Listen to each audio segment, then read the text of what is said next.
What's up, everyone? This is Goldilocks, former TNA backstage interviewer, manager, and you're listening to TNA Cross the Line podcast. Thanks for being here. TNA Wrestling, Cross the Line.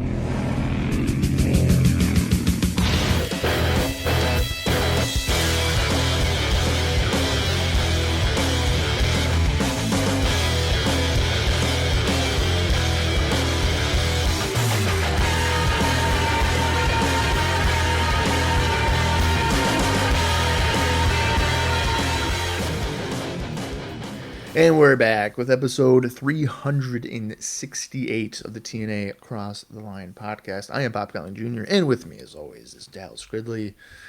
And Dallas, we are marching towards Victory Road, which I believe, if I'm remembering correctly, is on July 13th.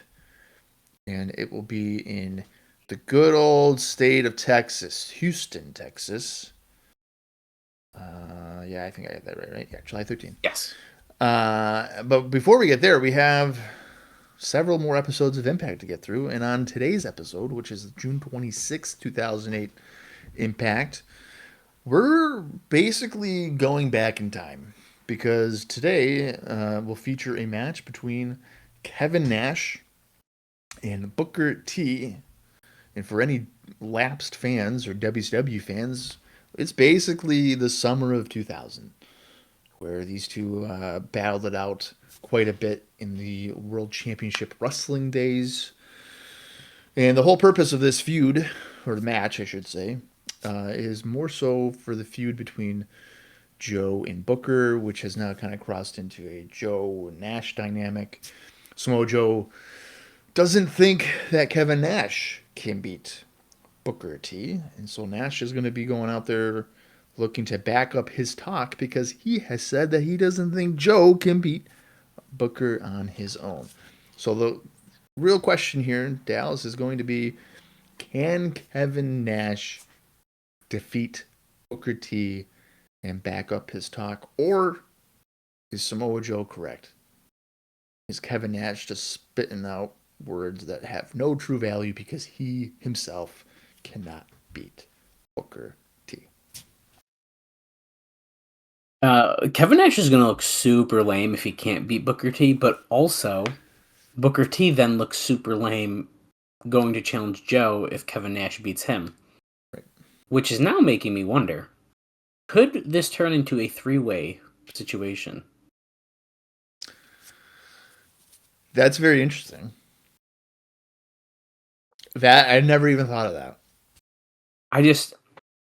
Now, will we get some kind of fucky finish for this main event? Yeah, I mean, probably. But it does open that gate, I feel like. If Kevin Nash does beat Booker T, why does he not deserve a title shot, too? He just pinned the number one contender.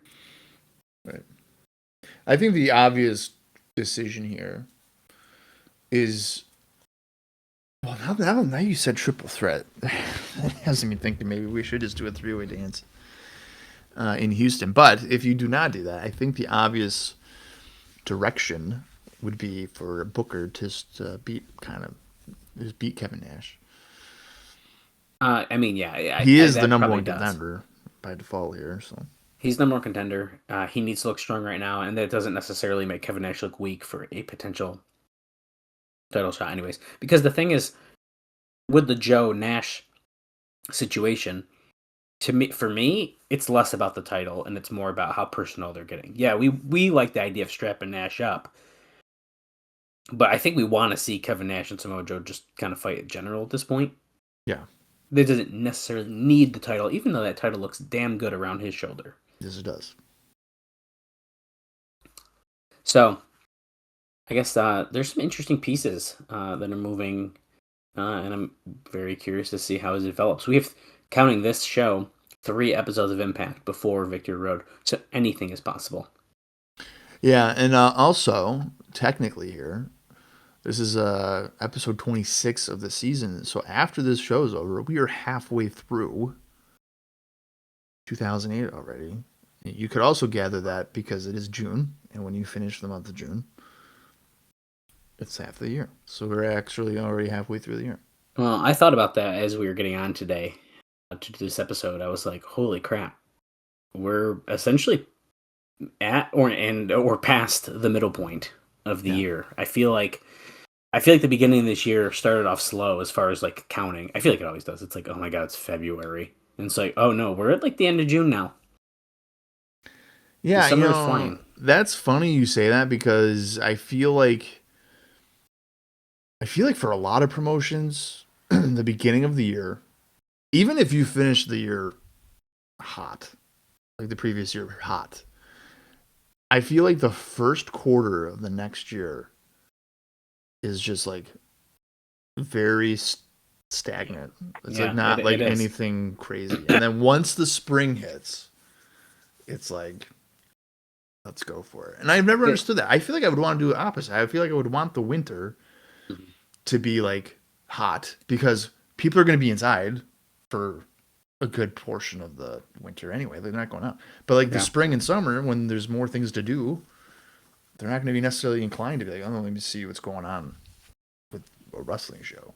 Yeah, it's super interesting. But maybe as part of that is they know you're probably going to watch in the colder months anyways because you got nothing to do. And then they want to keep your attention when you're probably wanting to do something else. So they try to get a little hotter during the more instead of going to a baseball game or watching the NBA final game. Oh, I'm going to watch Impact instead. Right. Is what they're I feel like they're maybe trying to entice you to want to do. Yeah. But we know that does not necessarily always work for everyone. It would work for me because I don't care about any other sports. Yeah, I can safely probably tell you I was probably watching the NBA finals. Yeah, I definitely wasn't even on my radar. Yeah. Okay, so let's do a quick rundown of our show from last week. I have ratings for us, and then the only other note before the show is that we are going to go through some more house shows. Let's go, baby. We got 3 of those to do, and I have corresponding notes with those as well. So besides that, we'll talk about some random things during the show.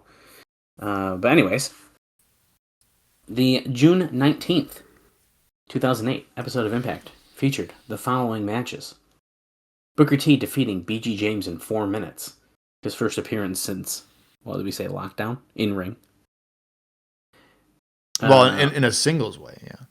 In a singles way. We saw the first round of the World X Cup finally kick off. We saw Team TNA's Motor City Machine Guns defeat Team International's Davari and Tyson Dukes in 13 minutes. And according to Cage Match, Dave Meltzer gave this about 3.5 stars. I do remember it being a good match. After that, Awesome Kong once again issued her $25,000 challenge. It is not listed as such on Cage Match, but that is what it was.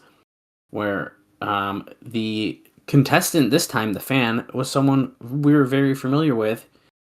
Cage Match lists her as Chantel Taylor. On TV, I do think they were just calling her Taylor, and we all know her as Taylor Wilde. So that's right. It goes by a couple names. But anyways, Awesome Kong defeated her in about 5 minutes. And she was actually the first person, I believe, to get Kong off her feet. Or in this challenge, I should say. At least with the substance of how many times she did it, yeah. Yes, yeah. After that match took place, we saw, for some reason, a World X Cup preview match, even though the World X Cup has started. Kind of weird. Kaz defeated Alex Kozlov in 6 minutes. Then after that, we saw knockouts go one-on-one. Jacqueline defeated Salinas in 3 minutes after a confrontation earlier in the show. And then finally in the main event, AJ Styles and Christian Cage defeated Team 3D in 14 minutes. Another thing that happened that I remember was the fight at the Pink Taco. I think that was last week. Unless there's 2 ago. I think it was last week. The Pink Taco, I think, was last week. Yeah. And I only bring this up again because there is a brief note about this. And it's really more about Sonjay Dutt as a heel. So it says the general feedback is that even though the stuff on June 19th was weak, as far as the Pink Taco Brawl. Yeah, see, I could have just read the note and it tells me. Yeah. That live and in-ring in Orlando, that Sonjay Dutt is doing a great job as a heel. So he's getting some praise about his job as a heel. Okay, so that episode of Impact got a 1.03 rating and 1.4 million viewers. So even though they beat ECW slightly in the ratings, and Spike is in more homes than Sci-Fi in viewers, ECW looks to have a slight lead due to more viewers per home than TNA. Show did a .57 in males 18 to 34 and a .91 in males 35 to 49. As far as the segment-by-segment breakdown, I think it doesn't even have how it starts. That's kind of interesting. He just starts off Motor City Machine Guns in the against Team International, and the X Cup lost 82,000 viewers, even though they had a good match. A segment with Styles beating up Frank Trigg when he thought he was Kurt Angle. Gail Kim feature and TNA and West interviewing Karen Angle gained 27,000 viewers. Kong vs. Taylor was the star of the night. It seems to always happen, because they gained 204,000 viewers to a peak 1.11 rating. Pretty crazy. Interesting that Kaz vs. Kozlov, Matt Morgan feature, Jay Lethal and Sonjay Dutt at the Pink Taco kept the 1.11, although didn't add new viewers. Jacqueline vs. Salinas lost 136,000 viewers, and the main event with Styles and Christian Cage against Team 30 gained 95,000 viewers. So at least the main events are working because they're gaining. They're not just losing. So pretty cool. Always like a good breakdown. Yeah, I mean, I think we can safely say that even if ECW has a higher rating or whatever, Impact is the better show.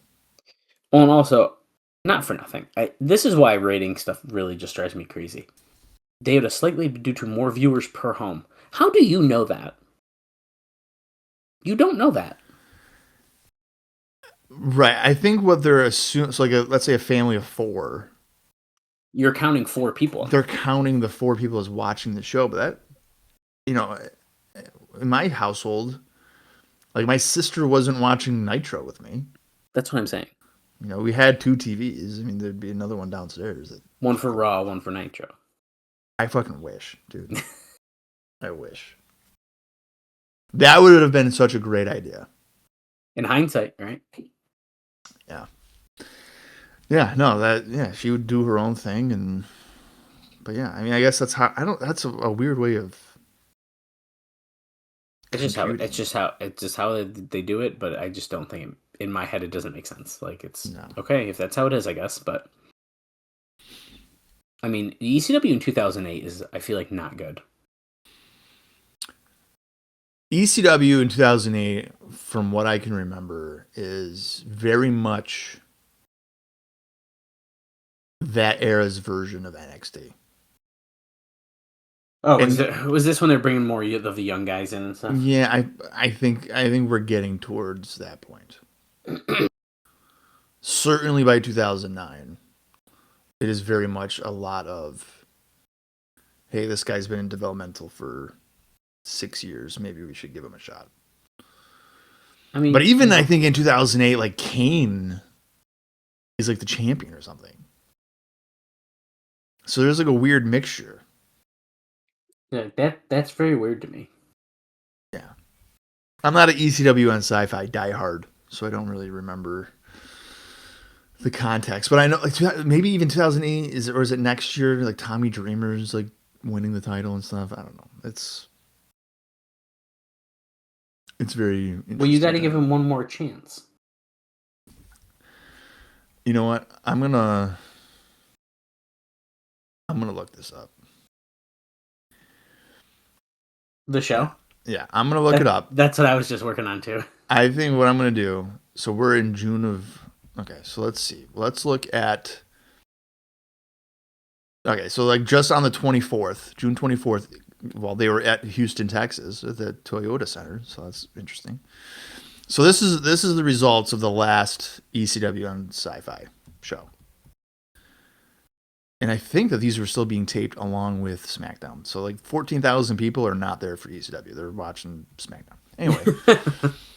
Yeah. So these are the results of it. So in a non-title tag team match, CM Punk and Matt Hardy defeated John Morrison and The Miz in 11 minutes and 22 seconds. Kofi Kingston defeated Shelton Benjamin in an Extreme Rules match, 8 minutes and 16 seconds. Mike Knox defeated Evan Bourne, 3 minutes and 42 seconds. And the main event saw Mark Henry defeat Kane in a non-title match in 3 minutes and 26 seconds. So by the looks of that, I feel like I'm fairly accurate with maybe some wrestlers that don't have a lot going on for themselves and also that are fairly young. Yeah, so like Punk and Morrison was the 17th. Yeah, Knox so again, Born Striker, Strata, Hornswoggle. Yeah. Pretty much. Yeah, I don't know. It's very interesting. ECW. I do feel like I was still watching it at the time. I know that in 2009 there were a few episodes, like the next year that there were episodes I watched. And I think I started to check out in 2009. Yeah. So, and when we'll get there, hopefully I'll remember to talk about it because it does apply to some stuff that we're seeing right now. So I don't want to necessarily completely spoil the time frame, even though it's been 18 years. But I remember watching it and being like, oh, I really hope that this happens because like it'd be really just good. And then they don't do it. And then I said, I'm out. And they had 2 chances to do it, I think. Mm-hmm. They're just like... Never good. Yep. I was like, okay, I'm out. I got better things to do on a Tuesday night at 10 o'clock or 9 o'clock, whatever it was. I'm good. So that's how it went for me. But yeah. Well, let's talk about some house shows. Well, we had a little Midwest run. Yeah. So it looks like they from June 20th through June 22nd. TNA was on the road, and on June 20th they were in Bloomington, Illinois. I don't have an attendance figure here on Cage Match, but I do have the results, and they are the following: Curryman defeated Johnny Devine. Roxy and Tracy Brooks teamed up to defeat the Beautiful People, which is Angela Love and Velvet Sky. Super Eric defeated Kip James. AJ Styles defeated Robert Roode. The TNA X Division champion, Petey Williams, retained against Consequences, Creed, and Kaz in a 3-way. James Storm, with Jacqueline, defeated Shark Boy. And in the main event, the TNA World Champions, Mojo, retained against Scott Steiner, who did have Petey Williams in his corner. Cool. Yeah, so I have about 1,600 paid. And close to 2,000 in the arena itself, as far as crowd numbers. Okay. So they drew fairly well, I would say. That seems pretty good to me. I just want to call out, I'll just call out first before I forget, is that Scott Steiner must have aggravated his knee injury at the house shows this past week, as he now has a fully torn ACL and underwent surgery. From Dr. James Andrews on June 24th. He's likely out of action for at least 6 months. Now, as you just noted, he did work that singles match with Mojo on the first night, and as we're going to get to, he ends up switching to tag team matches the next couple nights. And then he doesn't work TV, and then he has surgery. So, yeah, not great for Big Papa Pump. Also, as far as the show itself goes, as noted here, Dave Meltzer says, even though outwardly everyone is behind Joe, there's always second-guessing him as the world title position, partially because physically he doesn't look like the prototypical big lead headliner because of his physique. However, at the show, without Kurt there, they drew well, and fans accepted Joe as the star of the show and not the ex-WWE talent. In particular, Joe did real well after the show when they would do their Polaroids in the ring. It wasn't Kurt level, but it was main event level. The main event had a ref bump, and Petey Williams tried to interfere, but it backfired, and Joe got the pin after the Muscle Buster, so that's how he won that match. Storm just used a super kick. Nothing super exciting there. Petey Williams pinned Creed after the Destroyer. And then it notes, weird deal, as ODB was at the show, but only did a run-in after Roxy and Tracy versus the Beautiful People. So instead of having her wrestling, they just had her do a run-in. The face team won, but in a post-match, they teased shaving Brooks' head until ODB ran in. So that's where they kind of made the save. And then that Super Eric versus Kip James match, it did start as Eric Young, and then he ran away and came back as Super Eric. He needed to become a superhero to beat Kip James. Yeah, I guess so. I'm actually more interested to know how fast he put the. I mean, it's just a shirt, I guess, really, right? The shirt and the cape and the mask. So he probably can throw it on really quickly. But pretty quick, probably, yeah. But on TV, when he runs away, he's gone for like 3, 4, 5 minutes. And it's just like, holy crap, where's this dude? Well, isn't Super Eric like a whole body thing? Like a whole suit? I feel like it's his. I feel like it's regular trunks and then it's tights. And he tucks in the shirt. I don't know. We haven't seen it in a while. Now I'm forgetting. Yeah, I don't know. All right, well, let's go to Danville, Illinois on June 21st, 2008. Again, I don't have attendance figures, but I do have results. Consequences Creed defeated Johnny Devine. Roxy was victorious over Velvet Sky. Super Eric defeating Kip James. Curryman and Tracy Brooks defeated Jacqueline and James Storm in a mixed tag. Robert Roode defeated Kaz. And in the main event, the TNA World Champion Samoa Joe teamed up with AJ Styles to defeat the TNA X Division Champion Petey Williams and Scott Steiner. So, very interesting note for this one. There were people who were advertised and were not at the show. Great. Is it Rhino? It's a list. Oh, shit. Okay. It features Kurt Angle. Makes sense because of injury. Sure. Booker T. Makes a little less sense to me. Lance Hoyt, Jimmy Rave, Sonjay Dutt, Angelina Love. I believe she was not on the card, right? Yeah, no. Tachi Ishikari and Milano Collection AT from the World X Cup.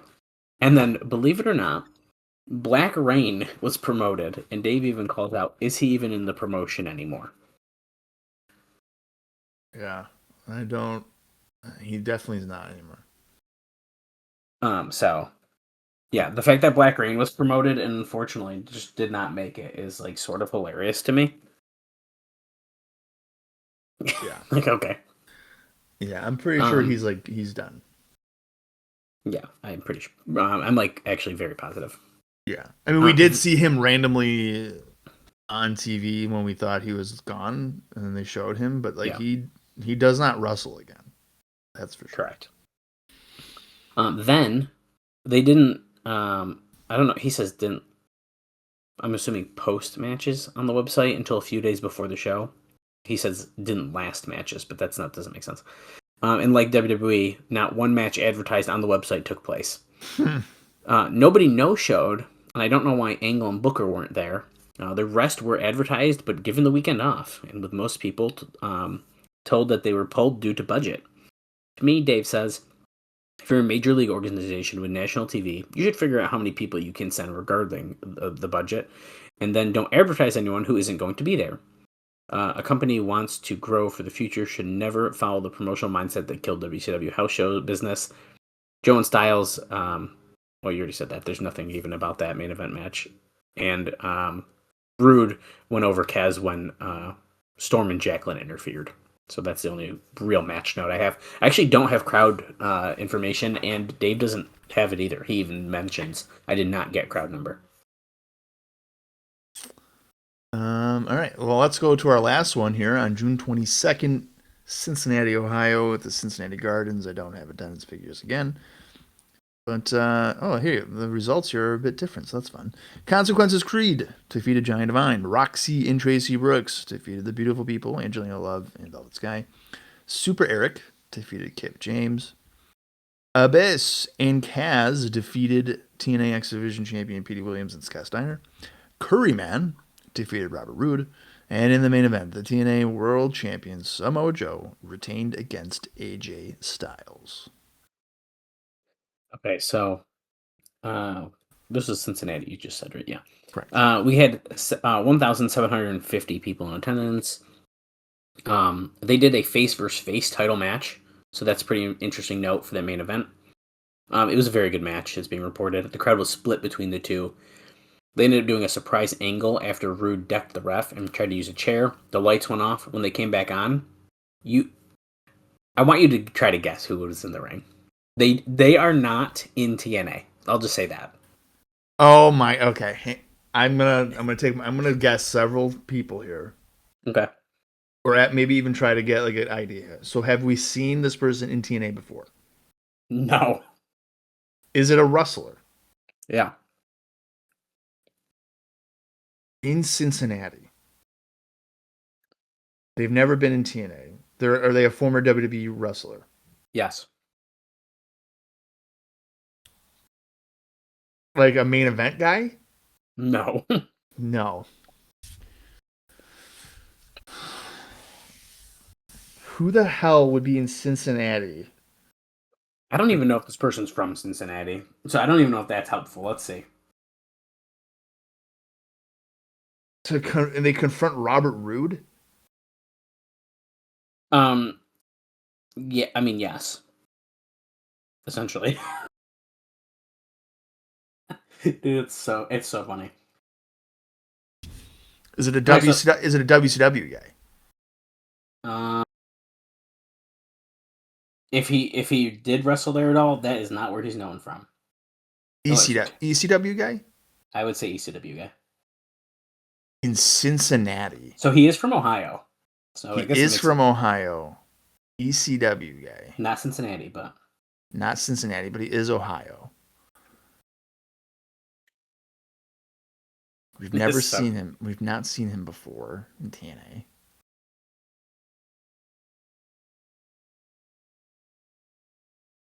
Oh my god. Who the fuck would be in Ohio? That's an ECW guy. It's like silly. I can't even believe this person appeared. Chili Willy. No, not that silly. Okay, hang on a minute. Don't tell me. I gotta go to my ECW page just to see some names here that will jog my memory for Ohio. All right. Easy Money. No, that's a funny guess too, though. Oh my god. These are all. Now we've seen him. Without giving anything too much away, the fact that he hasn't appeared, I think, is probably the biggest hint. Because we have seen so many ECW Right, guys. I know, right. I will. Okay, how can I give another good hint? Mikey Whipwreck. No, that would have been wicked cool, though. That would have been a cool one. This one, I personally would have been like, oh shit, but then like, it's him. Balls Mahoney. No, that's a good guess too. Fuck. We'll just say that. So he attacked Robert Roode. You can't give me any other hints. The only other hint I'm gonna say is that, and it's gonna give it away kind of, but Okay. He attacked Robert Roode, and he definitely would be willing to pay Robert Roode's tag team partner about $500 for a booking. Oh my god. It's Al Snow. What does everybody want? Oh my god. Yeah, so the lights went off. Yeah, that makes sense. He's from Lima, Ohio. Yeah. God damn it. I wouldn't have. Okay, if I knew that you knew that part, I'm glad I just said Ohio. But I was like, he's not even gonna know if it's Lima, Ohio. If you had said Lima, Ohio, I would have known. That's so funny. So they came back on. Al Snow was in the ring. He got a huge pop, apparently. He gave Robert Roode a low blow, and then Curryman gave the staggered Roode the spice rack. So they did a comedy spot for Shark Boy, who was in the area, or from the area, excuse me. James Storm came out and said he couldn't wrestle due to the leg injury that has spread to his neck. So complete comedy. Shark Boy ran in and gave him a stunner, and then they brought out a local DJ who they said claimed WWE's better than TNA, and Shark Boy gave him a stunner as well. I think it's hilarious that he has a leg injury that's spread to my neck. It's ridiculous. What a while. That's so funny. Another interesting person who's at the show was Alexis Pillman, Brian's daughter, as a ring girl. They noted that she was Brian's daughter and talked about Brian, who was from Cincinnati. So, there you go. That is all the house show information we got. Now, which means it's Impact time. Well, the thing about Al, I just want to say with Al Snow is, I am, it's funny you say that. I am very surprised that he has not appeared at all. I know. TNA. It's very bizarre. Now, when he appeared in 2CW, is that the next year for Living on the Edge, 2009? I think so. Okay. Because I feel like I remember hearing that he was not necessarily a pleasant man. Well, I'll tell you right now. To be around. I'm looking right now to make sure that's the show. But at the time, I was carrying my ECW poster around to get everyone to sign it. But in 2009, I'm a child, okay? Yeah. And I want lots of I want like my cool 2CW poster sign. I want my ECW poster sign, and I wanted to get a photo with him. And I don't believe he was charging money, which is very kind of him. But he was a dick.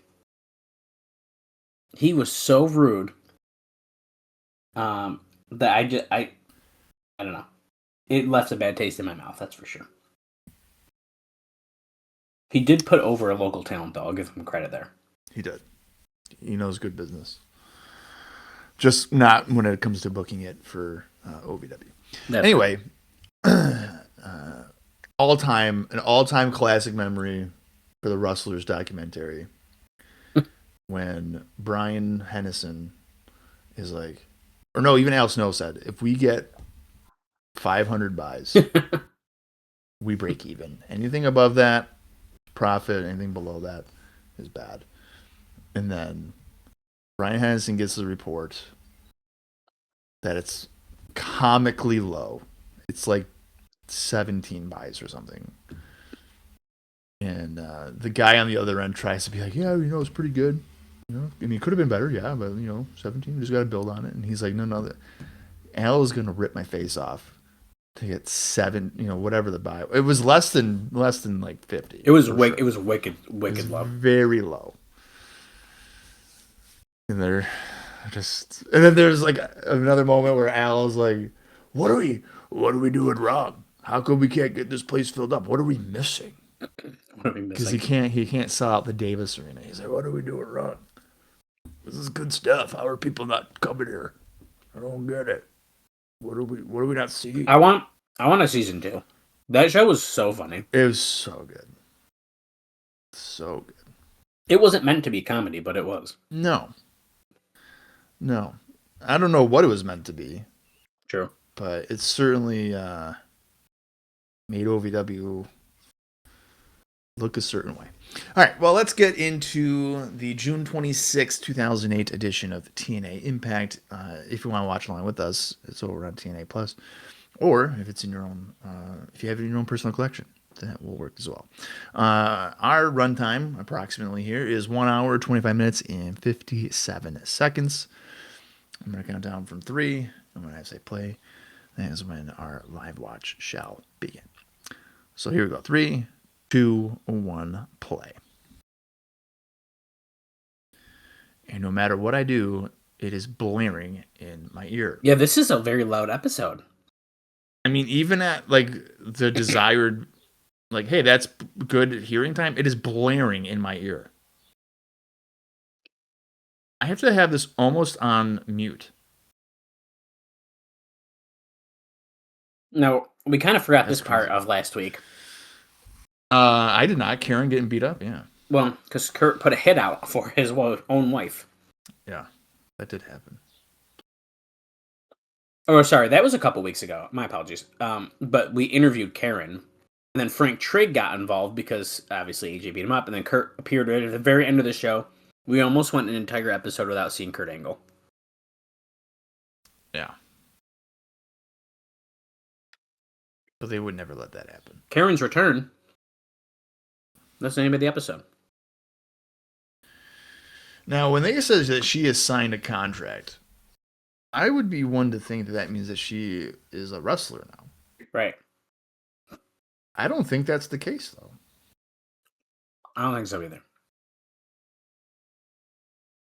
So I don't know what that means. Tonight on iMPACT, Kurt Angle returns to TNA. The fan challenge continues with Awesome Kong. And another first round match of the 2008 World X Cup. Yeah. So just so you know, Bob. Yeah. Oh, Christian Cage versus Brother Ray. How exciting. What else are they saying? Booker T, Kevin Nash, we know that. As far as the tapings go, so they tape on the 23rd and the 24th for the next couple weeks, but they tape so absurdly out of order. And like they record some things for this episode, and then the next week there's just like mix and match pieces essentially. So there is one dark match. I believe it's a dark match. So if not, if it's something else, my apologies. But I tried to look ahead on cards to see if I saw it. But it's listed that Jay Lethal defeated Davari after the show. So I'm assuming it's a dark match. Consequences Creed starting us off here.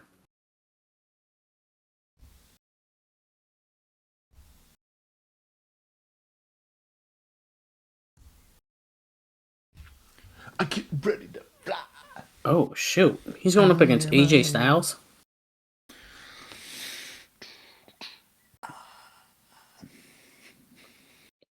He's the phenomenal one.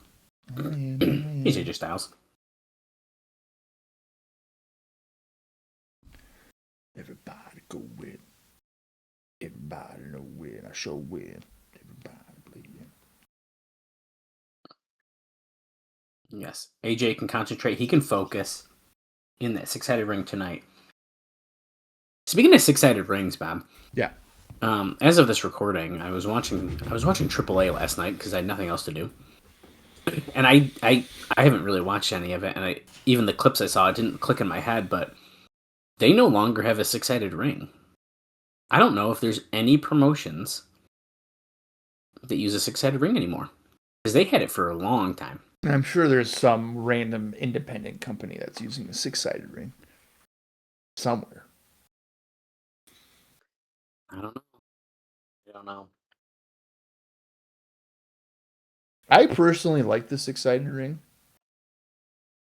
Oh, I'm a big fan. I think it makes, I know Bischoff was like, oh, who cares? Like, those are really standing out. And I would be like, yeah, Kurt Angle's just sitting in a parking lot. What? With sunglasses on in a darkened parking lot, and he's just sitting there. He's not watching the television in the parking lot. He's just sitting there. Kurt Angle needs to go in for an evaluation. I think his mental health is just not good. Oh. We got a memo from the office of Jimmy Cornette.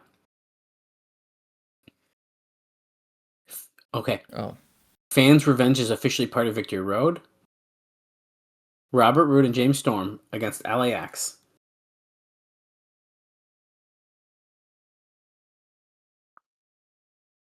Okay, tag team titles are on the line. I mean, that's what I would assume it was going to be, so.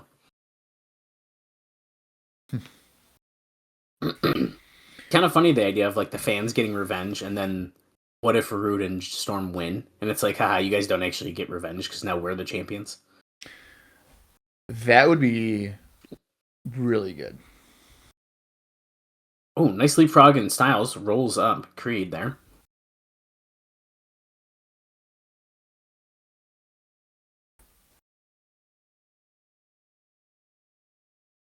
Now, I don't know if they've mentioned this on commentary or not yet. Or if it's going to be brought up at all. I don't know. But apparently, these two here knew each other from the Georgia indie scene. Yes. This is, I believe AJ presented the contract to Creed. Oh, okay. To see how cool that is? For NWA Anarchy? And so he's the one who ended up helping him get the shot Yeah. here in TNA. And look at this. I did not expect this in the bottom corner here. Hard Justice, Trenton, New Jersey. Tickets on sale tomorrow. I had a note about that too. It's the Sovereign Bank Arena in Trenton. And TNA announced that the show would also be including live performances by rap artists Ice-T, Grandmaster Caz, and Filthy. For Hard Justice? Yeah. Ice-T is going to be there? That's what's being reported. Well, they announced it. Apparently, it's not a report. They announced it. They might say it on the show, but I didn't even know if they were going to mention Hard Justice at all.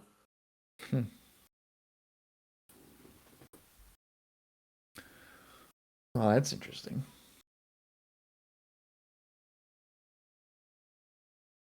I just can't wait to see Filthy.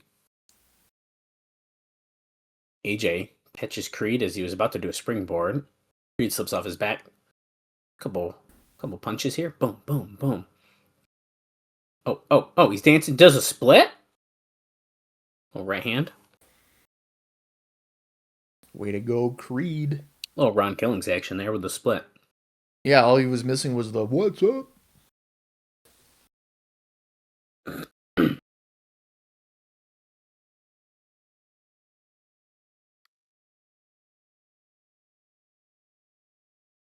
AJ stops him as Creed is picking him up off the mat. Trading some blows. A little roll through. Styles just picks him up, slams him down.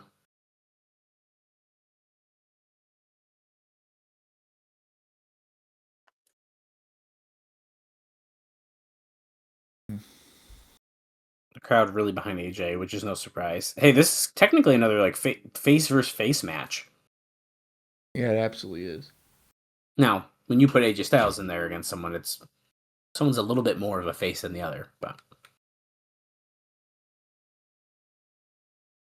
leg kick. That was nice.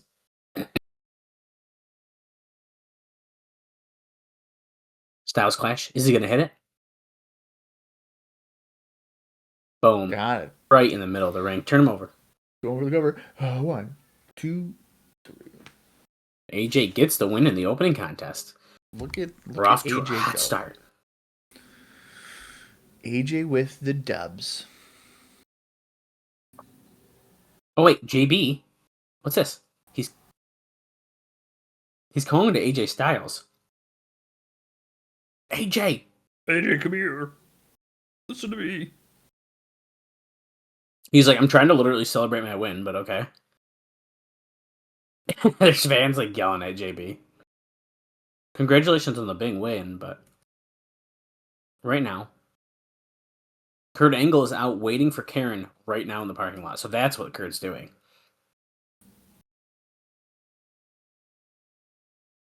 Styles runs carefully down the tunnel ramp.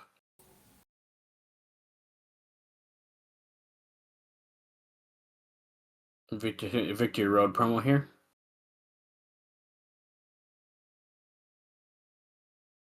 Houston's own Booker T. Booker T. Houston, we have a problem. What a tagline. Oh boy.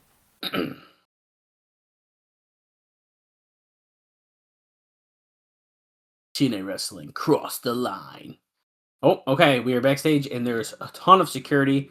Karen is with AJ, and Kurt is also there, and they're both being held back from each other. He is crazy. You're coming back with me to the locker room. I gotta make sure that you're safe. So Karen said, I came here to do my job. Remember, she's contracted now. She has a job. That's right. She has to do it. But not tonight, according to AJ. Well, not tonight, Karen. Karen, you're going with me, Karen. Here comes one of Bob's favorite wrestlers of all time. Yeah, I do a favorite. Speaking of people who are absolutely jerks to me, Brother Ray. What did he do to you? He was just rude, dude. He's just so grumpy. Now, what I will say, okay, so this is 2008 we're watching. Yeah. So TNA does a house show in 2009, and they come back to Syracuse. Very exciting. And I did meet Team 3D in the ring for the little Polaroids they like to talk about and the observer notes. And they were actually pretty kind to me then. I was a child then. Or more of a child. Then I met them at 2CW when they did the show with Spike and both of them were there. Mm-hmm. And they were just not very nice.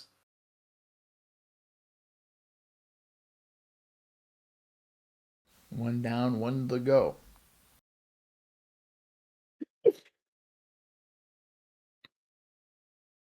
Drop your neck on the concrete floor. I hope your neck is broken, Rhino. It's kind of fucked up, man, but...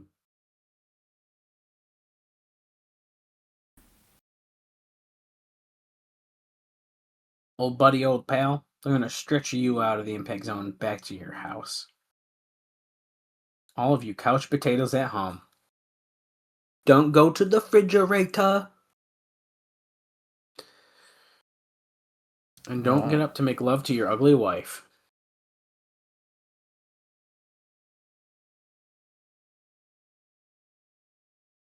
I guarantee you that you're about to see something that you have never, ever, ever, ever, ever, ever seen.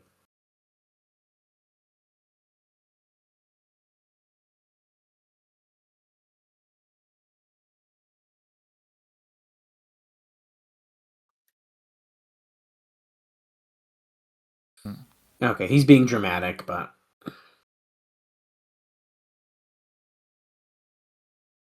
Here comes Christian Cage.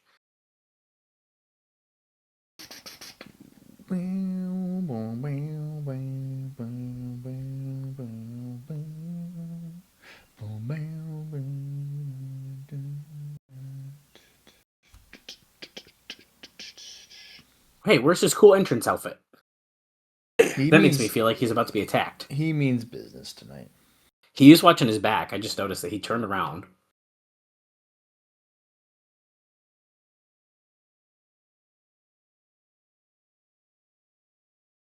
He knows what happened to the War Machine. He knows what happened to Rhino. Rhino's had horrible luck. He keeps on getting beat up all the time. I know.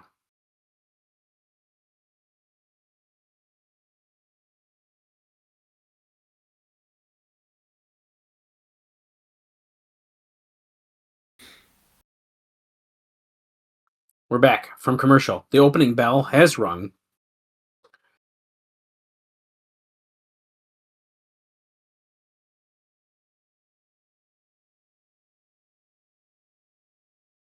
Can Christian Cage defeat Brother Ray, Bob's favorite singles wrestler, specifically in this time period? I don't... Not when he actually becomes a decent singles wrestler. When does he become decent? Well, character-wise. I like Bully Ray.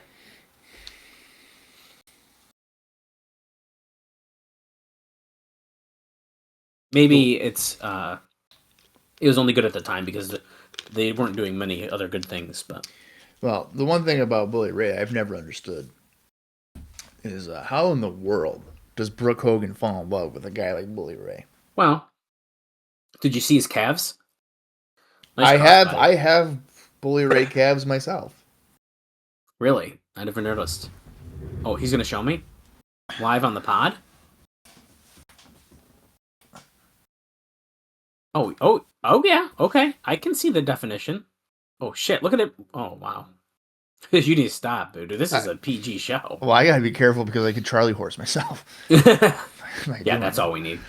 Bob's got to do laps because he's got a Charlie horse. Yeah, that was horrible. That's in the archives if you want to check it out. Yeah. Bites the head of Brother Ray. He hits a frog splash, goes for the cover. Two counts.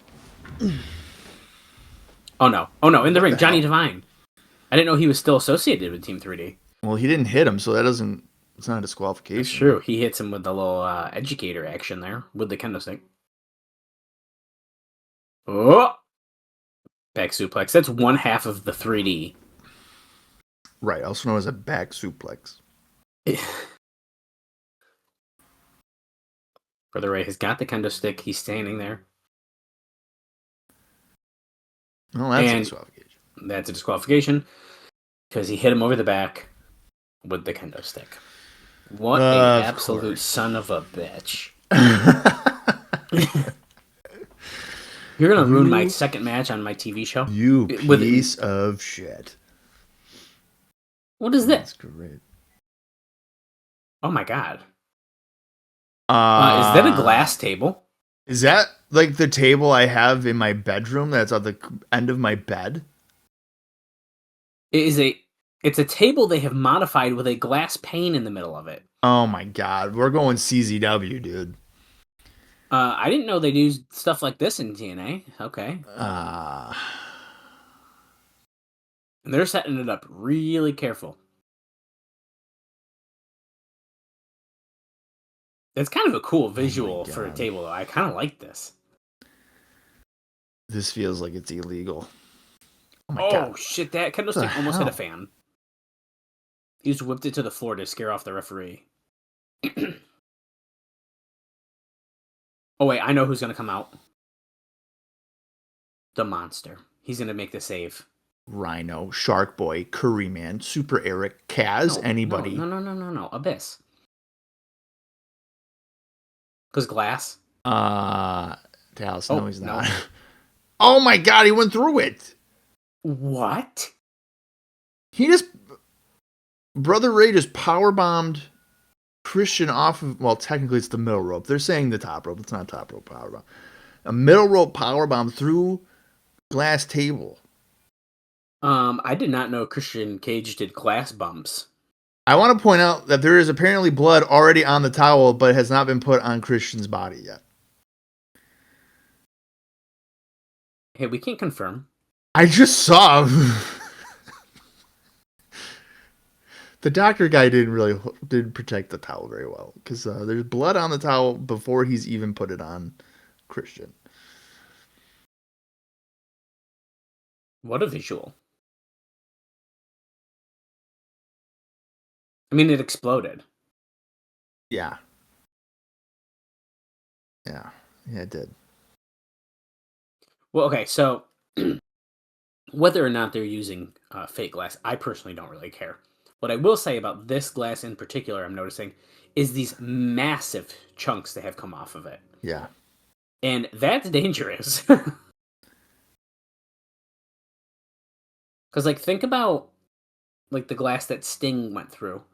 That was, like, the kind that shatters into, like, little pieces, I feel like. This thing has huge shards of glass. I mean, it's important that he's not moving Christian because the suggestion is right now is that he's bleeding profusely from the side. I don't see a wound. Okay, I don't. Okay, I mean, I don't love that. They turn Christian a little, and they have a fake bloody towel. It was fake bloody before he even put it on him. Yeah, I don't like that. And they're like holding it underneath him. Yeah, I think they just shouldn't do that. Yeah, don't do that. Because right now he's got to panic hold it against a back that has no wounds on it. There's no wounds. Zero. I could buy. Yeah, honestly, if he just didn't bleed, I'd buy it more than what they're doing. I'm not gonna lie.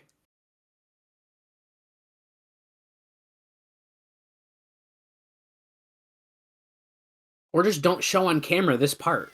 This medical guy is fucking stressing out so much because he's like, I cannot show the back. Go to commercial. Yeah.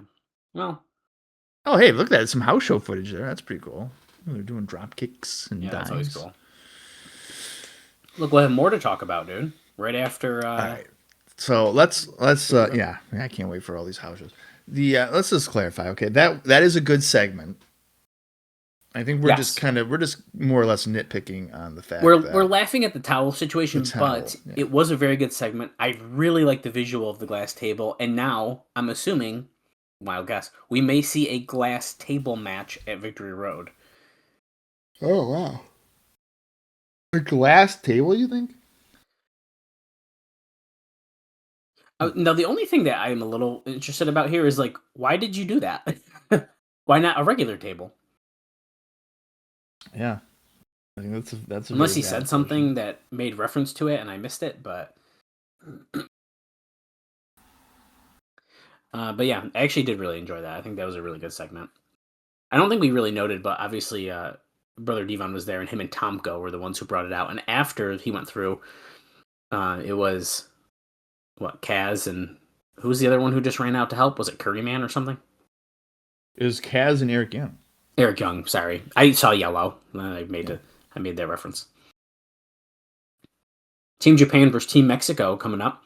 And then look at this. Tonight, Knockout Bimbo Brawl. Oh, nice. Calling them bimbos. I love it. Whoa. Booker T versus Kevin Nash is no DQ tonight? I didn't know if I knew that. There must be a winner. Ooh, I like that. Let's go to JB, who's with Kevin Nash. I know you've been watching tapes of Booker T all day, and you're holding your neck brace in your knee brace in your hand, but you got something to prove to Samoa Joe. So I've been a little too politically correct lately, JB.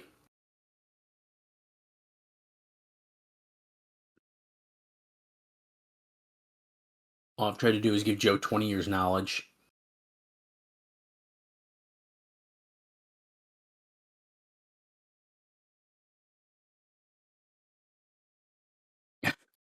Could shove it up his ass and show him who's who.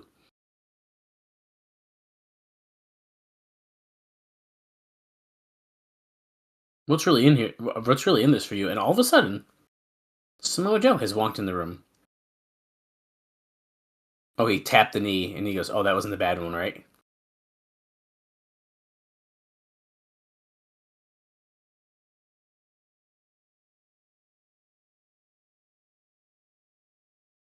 Skinamax on the boob tube. Dude, you gotta watch Skinamax.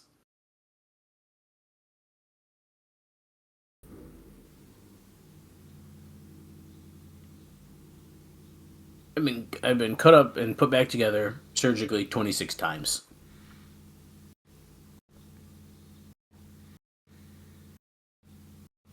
Who's gonna sit over here with a fake plant and throw some Muay Thai kicks? We're really recognizing the set plants are fake. Come on. Is it the same plant that Karen had as her house? Right. Is that her townhome? Are they in her townhome right now? Honestly, dude, it could be. One day we will see that giant painting on the wall and that fake tree that was in her house. Yeah. Again. It would be a really funny bit if they were like, Karen was nice enough to loan us her townhome. Yeah. If they did. We're at Karen's tonight in Pittsburgh. Yeah.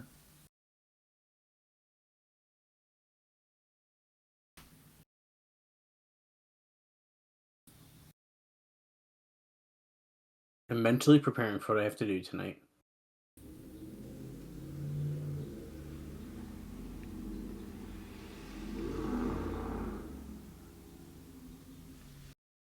Oh, watch those knees. Hopefully you're going to teach me something tonight. Samoa Joe talking some shit to Big Kev. If you're happy to be following along with us, we're at 24 minutes and 45 seconds. Oh.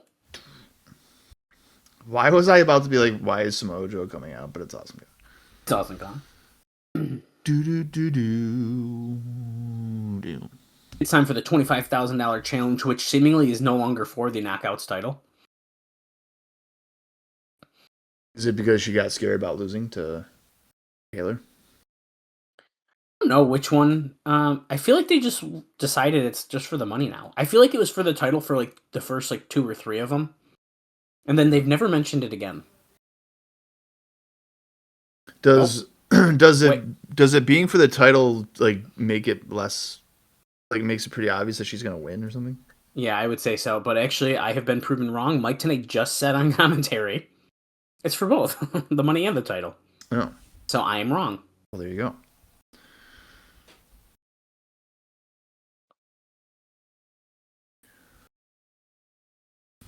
There was a point last week that you thought $25,000 was in jeopardy last week.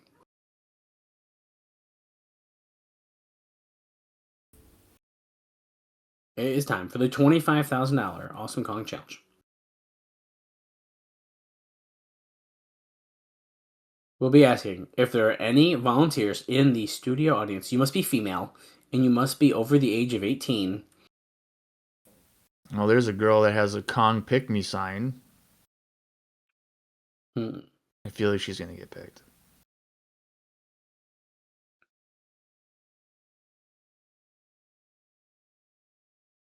See, did he just mention the title, though? I don't know. It doesn't really matter. No, he just mentioned he... Oh, that's Taylor again. Oh, shit. You can't double dip. Yeah, you can't. We have several volunteers. What the hell, China? Whoa! That girl's got big guns. Get her in the ring. And Dallas is talking about her arms. Yes. During the break, they picked one. Better not be Taylor, because that's illegal. No, they picked the little skinny girl. She's Buffalo, from Buffalo. New York. Danielle. Her name is Danielle. Is she actually from Buffalo? No, she's not. Oh, that's not right. She's from Tampa, Florida. She's also known as Ferrari. Oh. Does she still wrestle or no? Her last match was in 2019. And before that, she didn't wrestle since 2014. And then she only wrestled like a handful of times even really after this. Yeah. Okay. After this match, she has 16 more matches. Who is she trained by? Team 3D. Mark Mandrake. Madman Mandrake. I don't know. Interesting. Well, she's getting her butt whooped right now. In case anybody had any... But there's Taylor. Taylor is in the front. She got shoved. Okay, the fact that Kong is showing that temper even when she sees her after what happened last week is pretty interesting. Yeah, and there's a guy next to Taylor who's got a Samoa Joe shirt that I would probably purchase if I had seen it.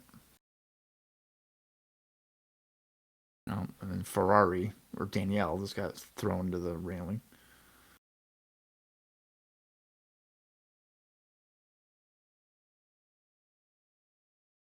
Are they chanting "We want violence"? I think so. Me too, guys. Me too. I want my turn. I want to get back in there. Taylor yells to the camera, which I caught on the microphone there.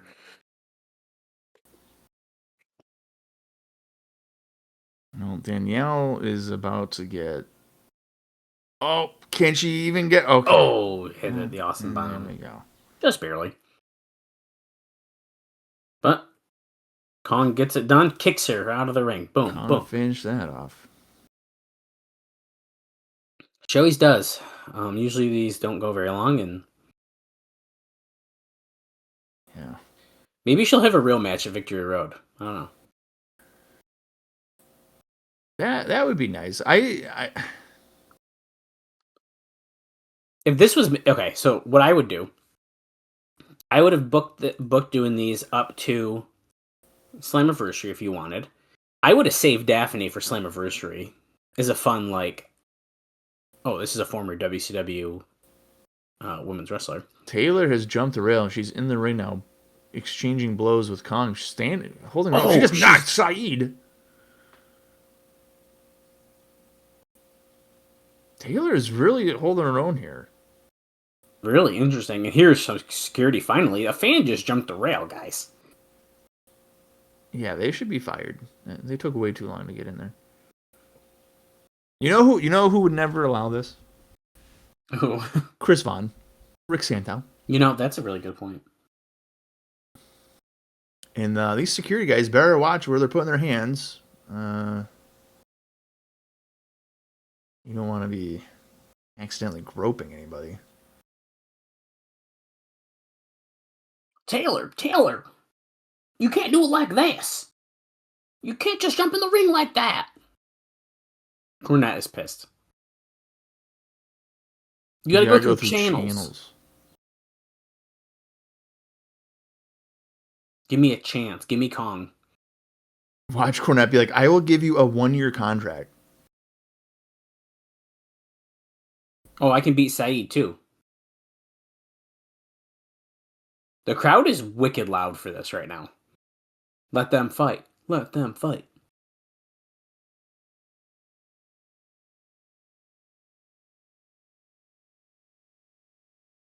Oh, they're going to talk about it. So, okay. So she went back with Cornette. Very interesting. Usually if a fan jumps the rail, they get a lifetime ban. In this case, let's go talk about it in my office. Oh, Angelina Love. Bob, I have a note about her. Oh. This is some old footage.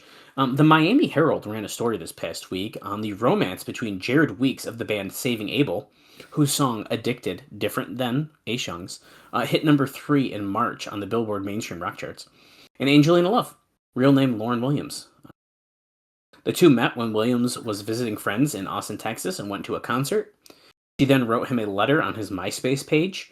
He grew up in Missouri on Memphis Wrestling and was a fan, and said that wrestling was part of his childhood, and talked about how he got to meet Sting when he was attending the Sacrifice pay-per-view. Then Jared here mentioned that he's concerned about Angelina Love's concussions because she's suffered 2 so far in 2008. It's also being reported that she may be coming out to his song Addicted at the Victory Road pay-per-view. And as they've been kind of teasing it, and they're doing it more in this video package, is showing this history between Gail Kim and Angelina Love. We saw this package or similar one last week, so I'm assuming that is what's going to happen at Victory Road.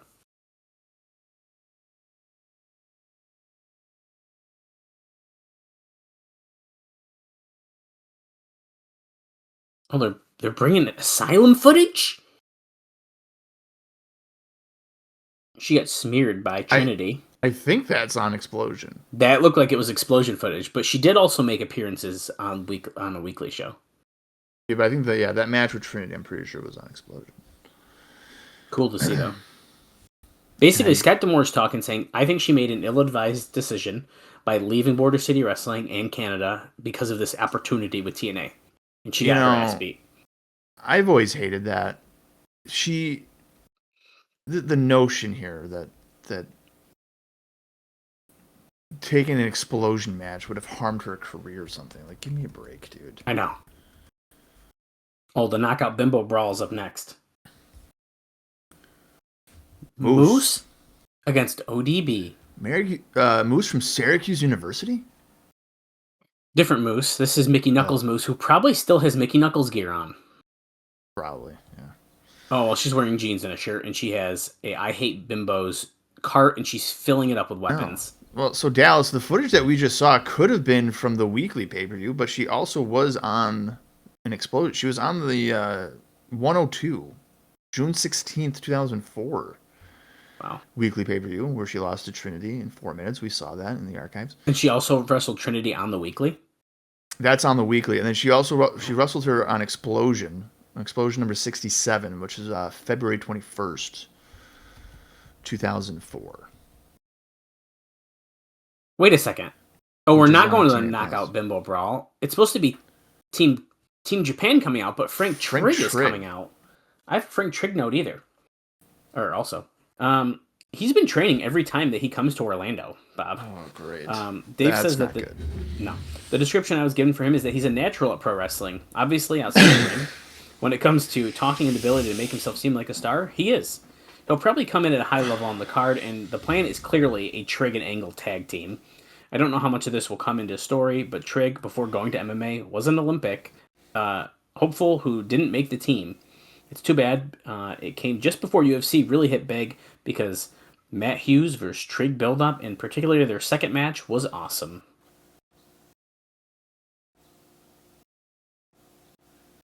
So Trigg's out here calling AJ out for hitting him from behind in the parking lot.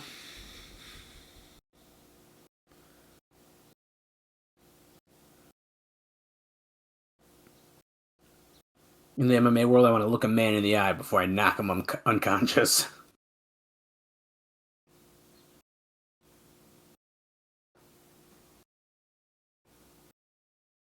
Go ahead, AJ. Spit that hook out of your mouth. AJ's backstage and he's putting a shirt on so he can run out with a shirt on and not look like he's going to beat his ass. Gotta get the merch. Seriously, this guy? This guy is really talking trash? Oh shit. He's throwing a temper tantrum. What was he? He was trying to grab a hanger? He swatted at his vest that was hung up. I'll be right back. What the hell is that? Mr. West, Mikey, your prize boy, where is he? He can hit me from behind, but...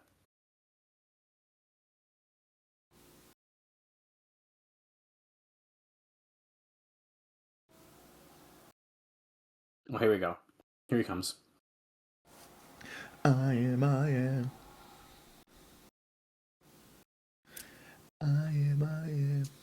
Me? You're calling me out? I know you ain't talking about me there, Frank Trigg. Me? Oh, what are you gonna do, Kurt? What are you gonna do, Kurt? Oh. You're gonna hit me? I don't hit women. But I know who does. Oh, the beautiful people. Oh. So we have like a double segment happening at the same time. We got this Trigg AJ thing, but also backstage, the beautiful people and Kurt are confronting Carrie and JB. Oh, it's up on the Tron now, so. My kids are very well behaved and they wouldn't take orders from people like you. I'm just, well, you know what? I'm glad that he has his limits. Okay. AJ is running away from Frank Trigg to go save Karen now, which is silly because what are you going to do? AJ's gonna hit a girl. Velvet puts the bag over Karen's head.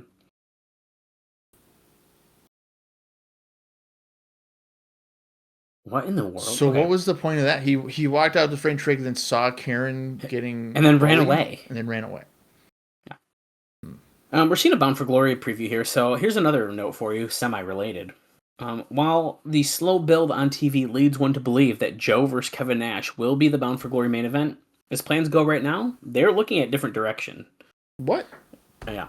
There will be a Joe vs. Nash pay-per-view match coming up in a few months, but they want to establish Bound for Glory as their WrestleMania, and the feeling is they want a kick-ass main event on top. Best bet for Joe vs. Nash is August or September, leaning toward September. Well, I mean, I guess it's not necessarily it needs to be Bound for Glory for them. Right, but so they're still going to do the match, just not at Bound for Glory. The story... This is an example where the story is like... obviously carrying the idea. I don't think Joe and Nash would have a good match per se, but the story is justifying a match there. We did see Booker T has like a star on his door, so his ego's going through the roof. And now we have the World X Cup standings. This is a first round match. Okay, we are welcoming Team International. I know that guy. Oh, shit. That's Doug Williams. He's here. So we have... That's Daivari, Kozlov. Tyson Dukes. Okay. For some reason, they were all wearing like black and it was throwing me off. I was like, who are these people?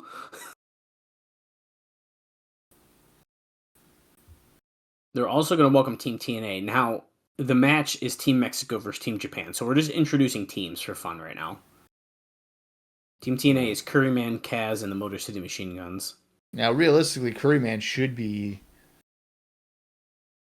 like Team Japan. Speaking of, because maybe he's gonna turn heel.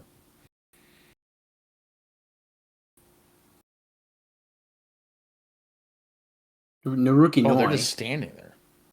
Oh, okay. And Masato Yoshino of Team Japan.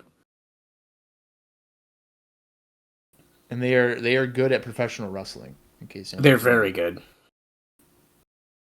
Apparently they're not good. They're not good with their entrances because they're just standing there. Yeah. Well, we have also not seen the other two members of Team Japan yet.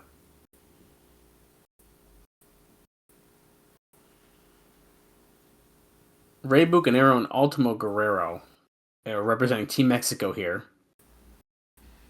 Have these guys... Is this their debut in TNA? I don't think we've seen either of these guys. We've heard their names a lot in notes, but I don't think I think who's on the left, is that Bucanero? I believe that's Bucanero, yes. Yeah, he's got a chain. He's got some kind of championship belt with him. 8-year pros. Yeah, so this is 2 debuts here. Looks like. So how fun is that? Love a good debut. They wrestle in CMLL. I do have a note about the rest of Team Mexico, actually. Volador Jr. and Verno were not at TV this week because their visa work wasn't completed after all. There was a holdup as the U.S. consulate in Mexico City because they're having to process so many work visas. The feeling was that it would be processed by the end of this week or early next week, and that them appearing on pay-per-view on July 13th was considered a lock. I hope so, because if not, you don't have a full team.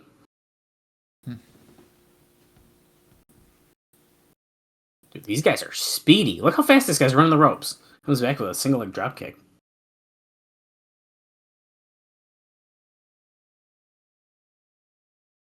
I think that's... I'm trying to remember who's who. Yoshino's coming out the top rope. Okay, that's what I thought. And he did. Okay, Mike Tenay just said it too. That's what I thought. Oh, you didn't trust me. You had to wait. No, I'm just saying that you're getting confirmed. Huh. So Naruki Noi is in the ring. Interesting. Double back elbow. In case anybody's wondering, yeah, Dallas didn't trust me. Yeah, I trusted you. he believes in Mike tonight. It's fine. No, I trust you. You haven't pointed out my shirt at all today. I was going to. That's a Dustin Divine shirt. That's right. A very good indie wrestler in the Detroit, Ohio area. That's right. Simply Divine, Dustin Divine. Well, double team. Did he just drop kick his nuts? Yeah, he sure did. Oh my god. Maybe we'll say inner thigh. Okay, it was the groin. Groin. I don't think I've ever seen Ray Bucanero before, but this is not what I pictured, by the way. He has like skunk hair, and he's got like weird face paint on. It's just not what I pictured. Yeah, I don't know what I imagined either. Shane Sewell is the referee for this match. Better known as Glamour Boy Shane out of Puerto Rico, if anybody cares. So he's more of a worker than a referee. Absolutely. That's so interesting. I'm surprised they'd have him as a ref then. Well, here's the thing. I mean, yeah, maybe at the time that is like pretty uncommon, but like nowadays, there's a bunch of people who were wrestlers, and then they're like, I'll be a ref. So in 2008, is he currently working, or are we past his prime? Is more or less? We're absolutely past his prime.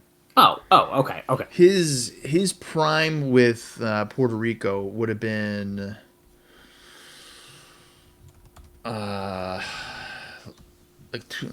maybe late 90s, early 2000s. I'm looking him up right now. Okay, so we're in 2008. So yeah, I mean he's 2000 through probably 2004 is like the peak of the Glamour Boy Shane. Oh, okay. Oh, double team Japan dives out to the ring, takes out both members of Team Mexico. They also just mentioned on commentary, next week we'll start phase 2, so you'll start getting 2 points instead of 1 point.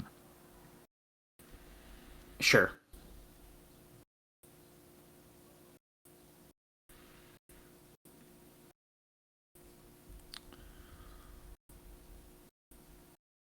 Bucanero, nice counter there. Naruki Noi moved out of the way. Ray Bucanero is tied up in the ropes here.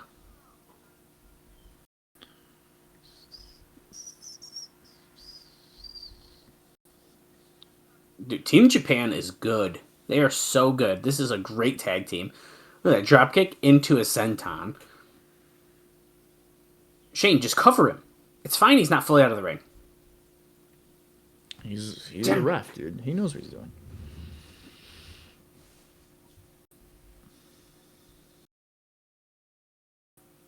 Ray Bucanero still wrestles, by the way. You what? Ray Bucanero still wrestles as well, by the way. Shane Sewell had his last match, at least as of this recording, in 2019. Oh, wow. Ultimo Guerrero wrestles, like, a lot still. Oh, boy. Middle front suplex by Guerrero. 1, 2, no. 2 count. Oh, yeah, I forgot about this. Ultimo Guerrero even made an AEW appearance last year. He did? Well, it was technically a joint show in Mexico. But, yes. And there's technically another, like, two joint shows in Mexico. So, technically, yes, but... Oh, wait, there's another one in 2024. What's this one? Oh, yeah, he wrestled on Collision against Okada. Reverse suplex off the top. That looked like it could have broke his neck, but it didn't.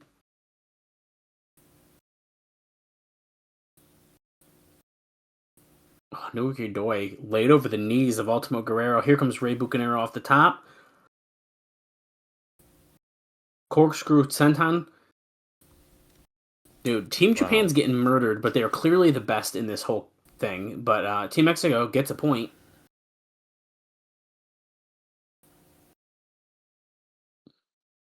I like how they have flags. That way we understand where they're from.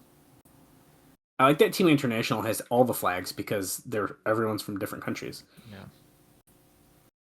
That was a good match. I actually like the World X Cup. I just wish that it was, like, not convoluted. This week you get 1 point, but then next week you get 2 points, and then the week after that, 3 points. And then when you go to the Ultimate X match, it's also worth 3 points. But then you have to first get past the 12-man elimination tag team match. It's like, oh my god. Well, I don't like how they're doing, like, hey, this is a first round match, and then next week it's a World X Cup preview. That I didn't like. It's like, oh. Here's the standings. Great. Team TNA and Team Mexico, 1 point each. 1-1-0-0. I like the shots with the trophy that they've been doing during the show. Yeah. Jay Lethal, SoCal Val. Backstage with Lauren. Hey, Val, you never told me you loved me. What's going on? I need to know.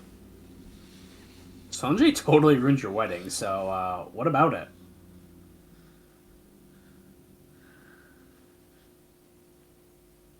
I'm pissed. I'm freaking it out.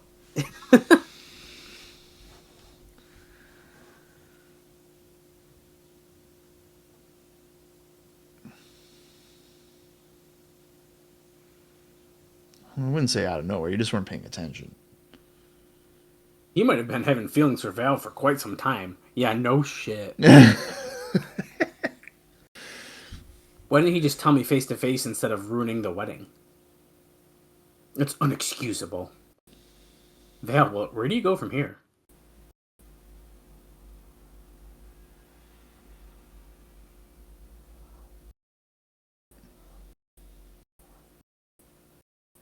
Oh. You didn't tell me that. Oh, now he's back to being Jay. He's... Oh. Wait. That was oh my god, does she have feelings for Sonjay? Has this all brought up deep-seated feelings for Sonjay that she thought she had pushed aside? Tune in next week on Days of Our Lives, because then we'll find out. We're going to Tyler, Monroe, North Little Rock, Fayetteville, Holy Mother, a whole bunch. Corpus Christi, August 1st, Laredo. Oh yeah, we talked about those last week, I think. Yeah, but all the other ones too? I mean, we're going to a bunch of places. This ain't right.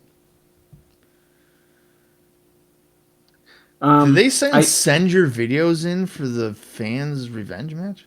Oh, they might have just said that. Are you kidding me? It only happens once a year, a fans' revenge match? Since when is that? What the fuck? Okay.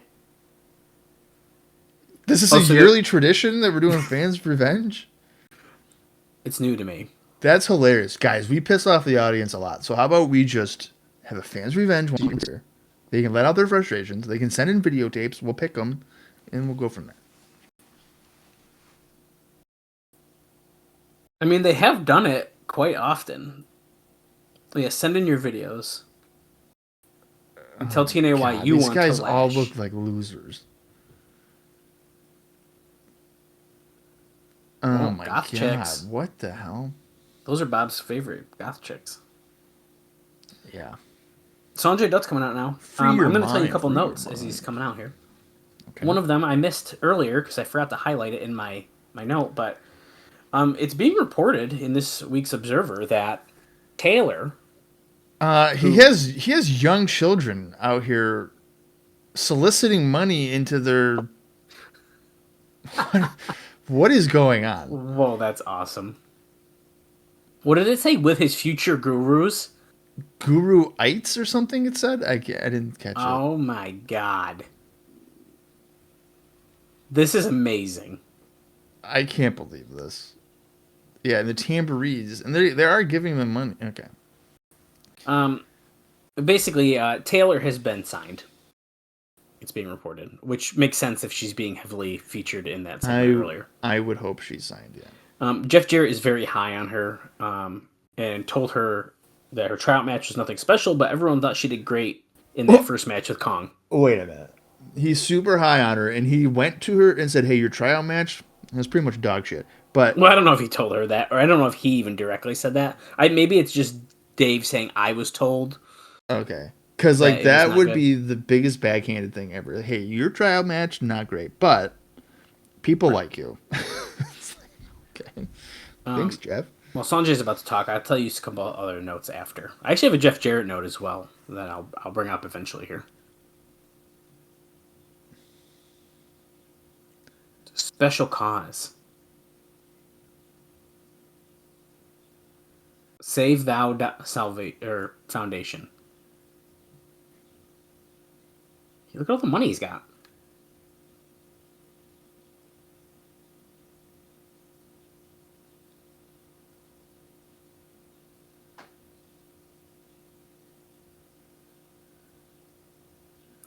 The children. Oh my god, dude.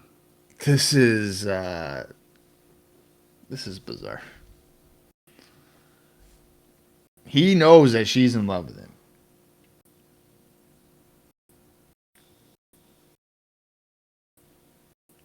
That's right. Hey.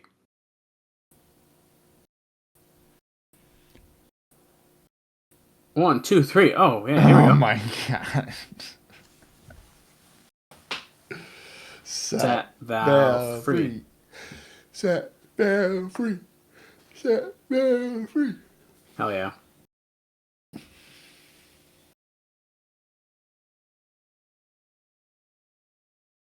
Oh, Val's coming Val out right now.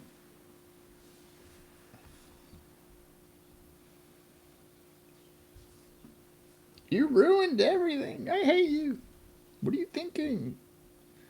Oh, Jay, be careful. There's children. Okay. They're outside the ring. I guess they'll be all right. Jay putting a stop to it.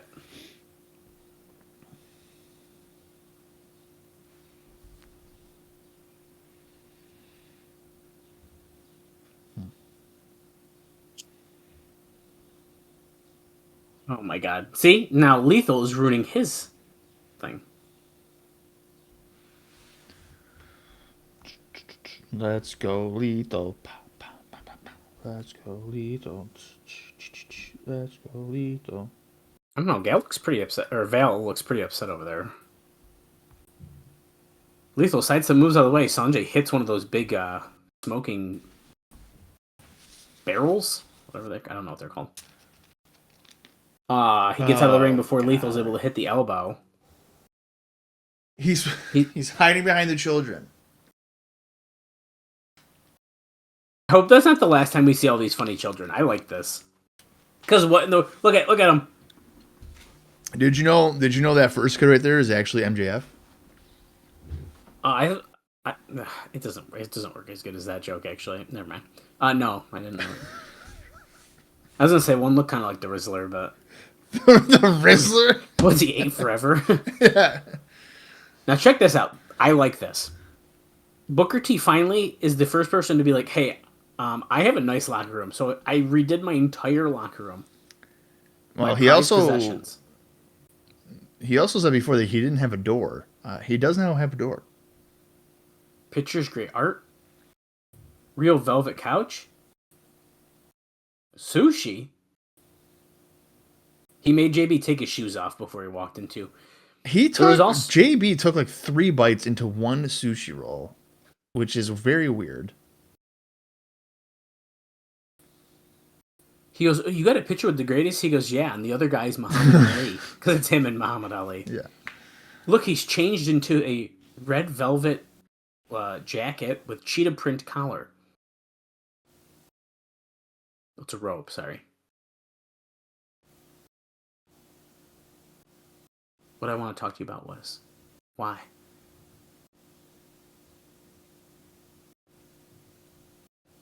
Why wasn't it like this in the beginning?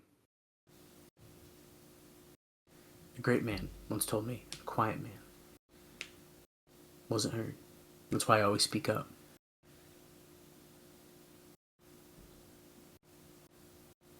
You expect coach treatment, that's what you're going to get, but Booker T is first class.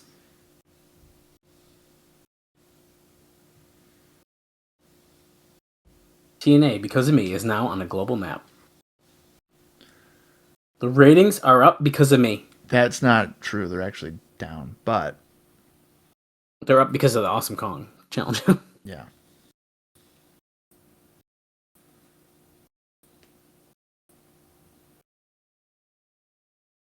Nothing's gonna change, just like jealousy.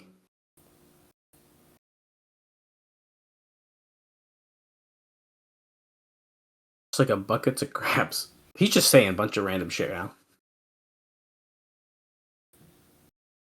At one time, Kevin Nash was up here, and I was here. And now it's changed. Now Booker T's the one higher, and Kevin Nash is now beneath me.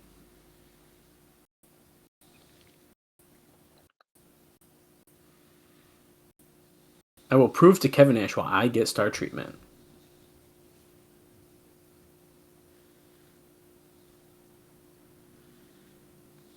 I will prove to him why I am what I say I am, and that is the best.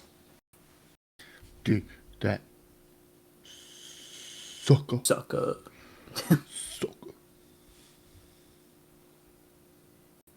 You may be excused, I must prepare. He takes his pipe, and JB leaves. Wow. I have a Booker T note, but it's a little bit longer, so I'm just going to wait until that match is ready to be. But there is rumors about Orlando Jordan coming in from several sources. But they say there has been no talk, and there is no interest in him coming in. Wow. There's also, no talk and there's no interest. Yeah. At least for at least 2 more years, probably. Yeah. Even though he's never been used, there is someone in Ontario indie wrestler who has been under contract, and that is Cody Deaner. Yes. The same guy who's currently active in TNA in 2026. He's been under contract? Yeah. He's been under contract, and there has been talk of late regarding using him, which, if you got him signed, you maybe should consider doing that. Usually how it works. You sign them and then, use them. We have Matt Morgan talking about his sports background. We had this last week, too. Not very exciting. So, because of that, you get another note. This is about Jeff Jarrett. Much more exciting than Matt Morgan. Jeff Jarrett is being advertised for the next UK tour in January. As noted here many times, Jarrett coming back has been something always in the plans. They just didn't want to waste it at a point when it wouldn't have maximum value. Well, that's the PC way of putting it.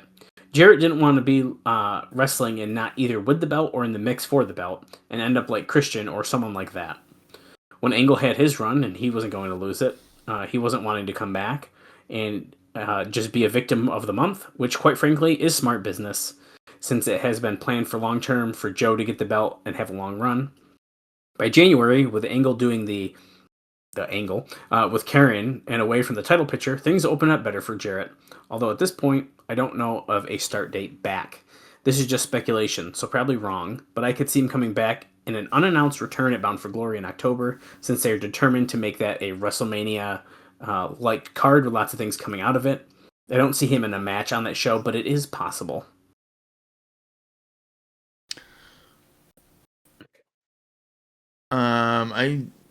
I certainly don't think I want to see Jeff Jarrett challenging for the world title. Yeah, I don't think I want him for the title at this point either. I've had enough. But he can be on the show. I'm cool with that. Yeah, he should be putting people over. Okay, that Matt Morgan segment just ended, so that was long. But Tomko is talking with Kurt Angle backstage now. Get in the game, bro.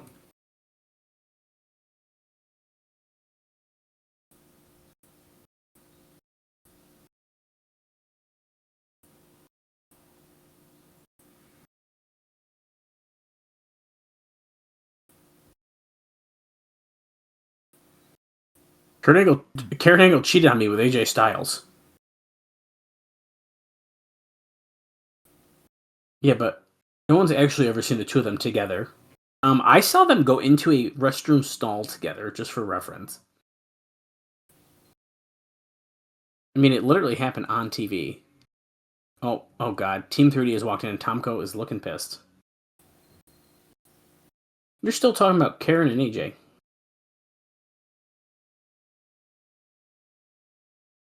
But she's cheated on me with AJ Styles. Come on.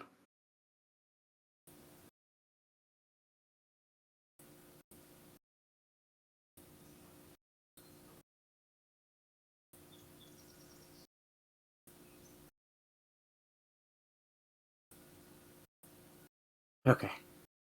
You had to, for the last 10 years, you had to roll over and look at that face.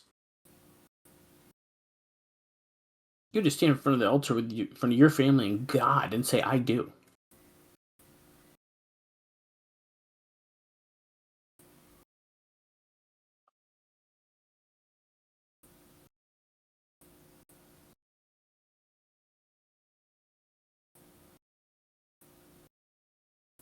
This feels like a segment we don't really need right now. No, yeah, for sure.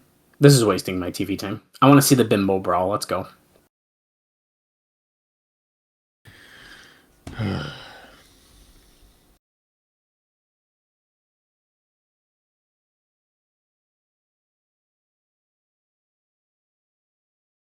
Playboy Playmates Brother models. Ray is basically saying he can get Kurt Angle any hot chick.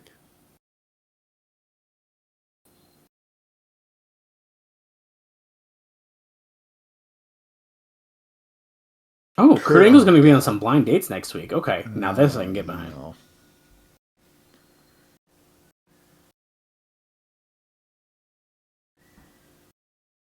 It's a great idea. I'll take you in on it.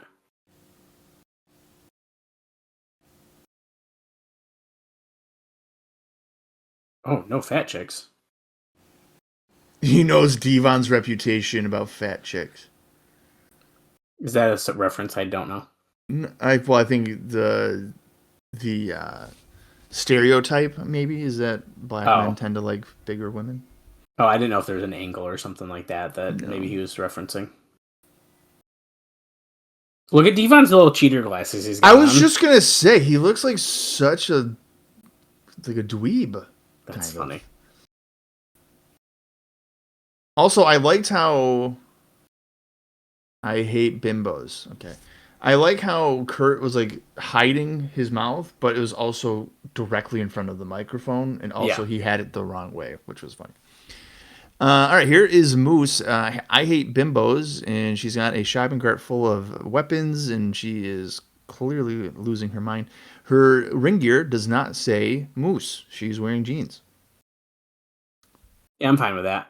Yeah, this is she's got her own song now, and yes, the I hate bimbos thing was yelled in the beginning of it. And from Bob, what you told me, this kind of match is more up her alley. Is that correct? Correct. So she is from IWA Mid-South. Of course, again, if you are not familiar, it's Mickey Knuckles. She predominantly, prior to this, was wrestling for IWA Mid-South, Ian Rotten's company. And if you know Ian Rotten's company, that is a lot of deathmatch style, hardcore style wrestling. So... ODB is coming out here with a pink shovel, her flask, and she's got a face mask on.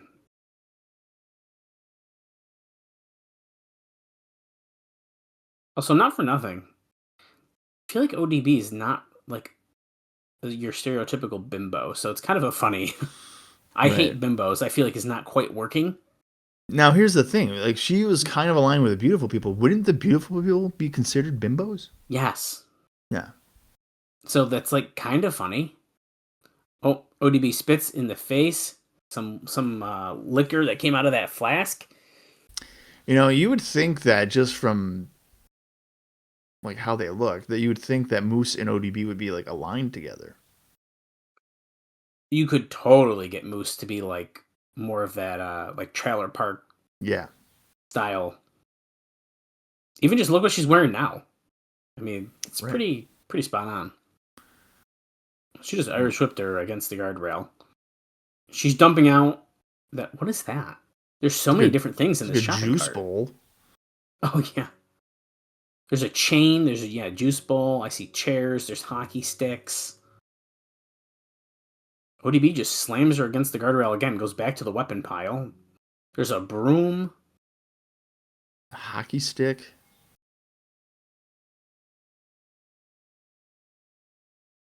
Oh! Jesus. She just broke the bowl. Okay, well, I didn't know that was glass or going to break like that. So I thought it was plastic.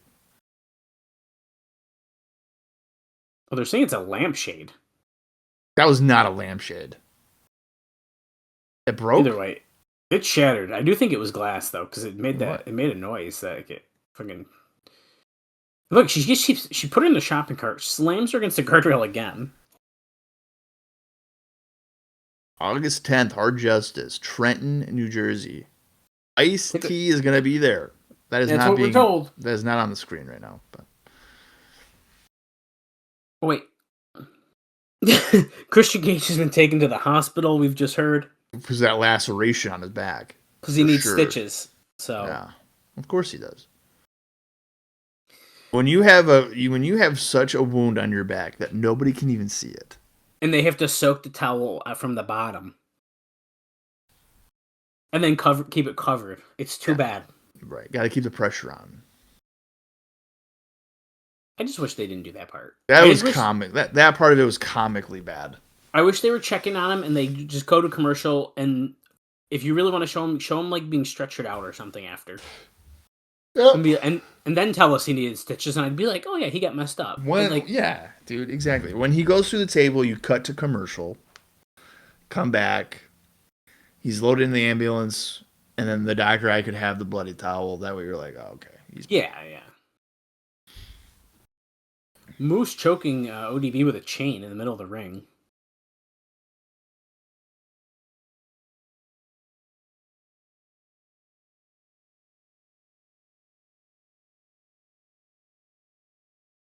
She's dragging her around now. She really does hate bimbos.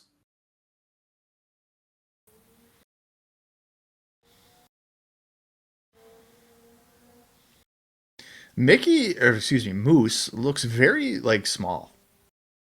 I thought that too. Yeah, she is. Well, she's choking ODB. I think they need to have a Hangman's Horror noose match like Vampiro and Raven. Dude, Moose would have been a great addition to Raven's gathering thing or serotonin. Yeah.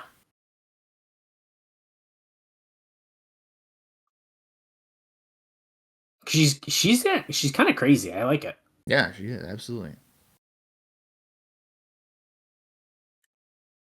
We were at 1 hour, 10 minutes, and 14 seconds if you're following along with us.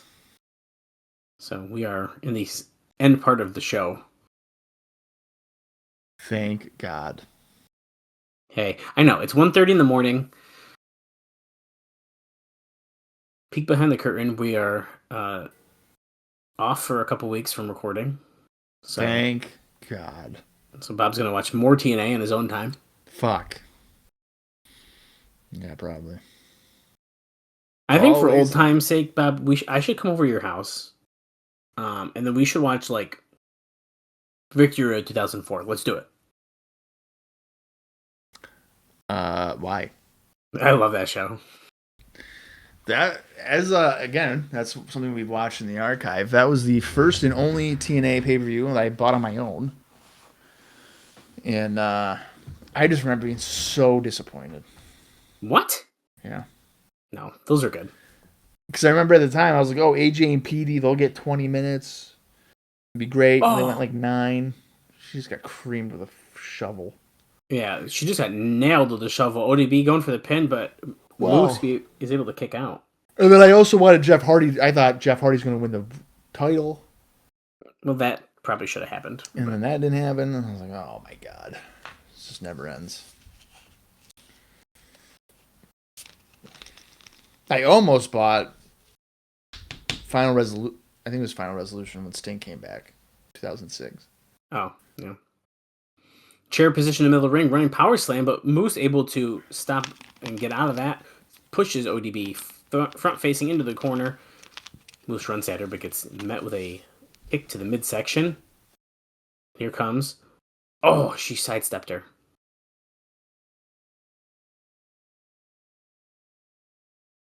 Moose needs to tighten that belt because her pants keep falling down. Double underhook DDT onto the chair. Is that going to be it? Wow. Big win for Moose. Holy Honestly, shit. Needed though. If you're looking to make Moose a viable character, yeah. Absolutely. After losing at the pay-per-view, needed. Yeah. Now we go from one street fight no DQ match to a no disqualification main event. We're seeing a video package for it here, so I'm going to start reading you this final note I have for the show, Bob. Okay. Because Booker T did an interview with The Sun in the UK, saying that he felt it was time to slow down and enjoy life more, and eliminate the pressure is one of the reasons that he chose TNA. Even though Booker has said the drug suspension was the straw that broke the camel's back, he has been negotiating with TNA for months prior, and TNA officials thought that he was coming in almost 1 year ago. He said he does miss doing the King Booker character. Oh, I couldn't tell by his new character he's been doing. He noted that when he came in, he was offered a world title program right off the top, but he actually asked to work with Robert Roode first because he saw him on TV and thought he had a lot of talent. Very admirable. I like that. That's also smart because if he comes in and does a title thing immediately, where can he go from there? You're just going to go down. He said that he thinks he's a better heel than babyface, feeling that you have to work harder to be a babyface in a long match. He said in TNA, everyone is having fun and there's no animosity or backstabbing. He said that he's talked with Bobby Lashley and that Lashley knows when he wants to come in, there will be a spot for him. And we also did note last week that Lashley has talked with people about it, so it's something under consideration, but not something that he's made a commitment of doing. Well, we're even seeing more house show footage here. I'm interested by that. Do you prefer? How do you prefer Booker, as a heel or a babyface? I think a babyface. I agree. I prefer Booker T as a babyface. I think the spin-a-rooney and all that antics? I'm definitely more of a babyface. Did I enjoy King Booker? I think I liked it. Do I like where I know we're heading? Yeah. But I think I still like him as a babyface better. Yeah, I like him as a babyface. Oh, shoot. January 09. This is the UK tour. I didn't know we were going to see this, or I would have saved the Jeff Jarrett note for this one. Oh, well. It's okay. I don't think anybody's going to be upset. I know. But it's nice to time things, and I don't know what we're going to see generally, so. Okay, well, here comes Booker T. Can you dig it, sucker? I think I said it, but that was the last note of the show. So. That's going to wrap that up. We get to enjoy this main event and the final 10 minutes and 25 seconds of the show without interruption.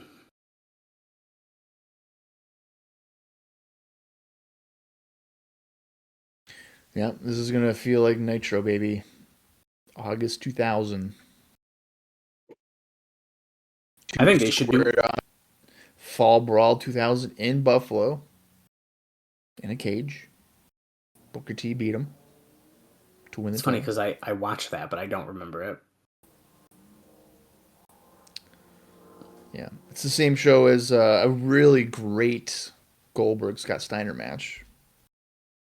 Maybe that's why I don't remember it, because I do feel like that sounds more familiar. Yeah, that's one of Goldberg's best matches. As we all know, in WCW 2000, though, there is one moment that stands above the rest. It is quite possibly one of the greatest swerves I have ever witnessed in my life. When Kimberly Page turned her back on her husband and smashes DDP with a guitar. Yeah, I will never forget being at work in the bakery at like 9 o'clock at night, and I just get in all caps, "WTF, Kimberly?" ? And I go, "Oh, so you just watched Spring Stampede or whatever? Spring Stampede 2000." Dude, it was good. He's like, "I can't really believe good. it," and I was like, "Yeah, dude." I was like, "Yeah." I need to rewatch it and see if it's as obvious as you say, because it totally threw me off. I would love to do a podcast with you in Austin where we watch all of WCW 2000, like January through. It's the good. end, and just see like the January through March. I don't know if we'd even get through it. Oh, so I haven't watched that. I started at the reset on purpose. Right? No, yeah. I always do too. Because it's such a true. By the way, this match just started. Nothing's happening yet. It's a hard reset. It's a hard reset. Yeah. So very similar to what would potentially you could say is the same for Genesis 2010. I mean, I guess I don't know that, but with WCW, it's such a hard reset because I think it was 2 weeks before Sid had turned on Hogan, and then they do the hard reset, and then they're just like, forget about that. Yeah. Forget about that heel turn. Well, I referenced the TNA thing because they throw out, like, I feel like it just is like, okay, the Nasty Boys are here now, and we're just gonna use them. But they don't like strip everybody of the titles, right? No. Right. I just think they definitely take it to a different direction. Yeah. And my beloved Six-Sided Ring leaves us at that show. And I feel like that show is where they wrap up whatever storyline they cared to carry. Yeah. And then it's really downhill from there. No, that's true. I couldn't remember if they had stripped anybody of the titles, but no, they didn't do that, thank God. They did rip up scripts. We're getting ahead of ourselves, but it's upsetting me. By the way, Samoa Joe just came out here and sat ringside in a chair. And now you better be taking notes. Nash with a clothesline to the floor. Mm-hmm. Sends him all the way over the top, down to the floor. Posts him.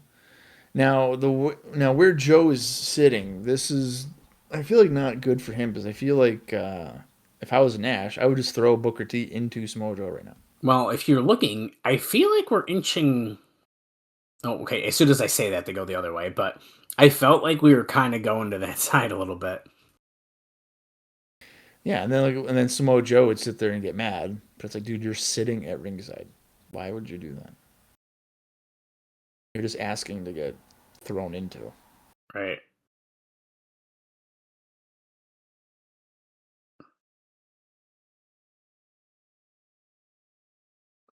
Kind of a slow match so far. Yeah, very slow. Very, very slow.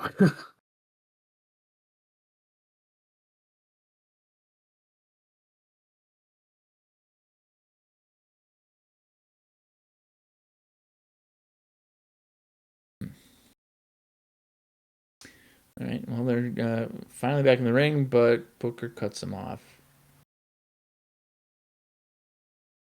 with just simple strikes in the corner. Yeah, I mean, this is kind of what I expect out of this match, but it's no DQ, so bring us a glass table or something like that. Well, we got to go to commercial first, and we're back. Go get him, Kevin Nash. Kevin Nash dominating the match, even though right before commercial he was getting beaten up.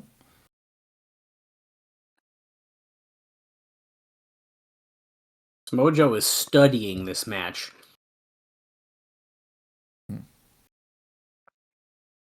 Nash just slamming Booker's head against the steel steps.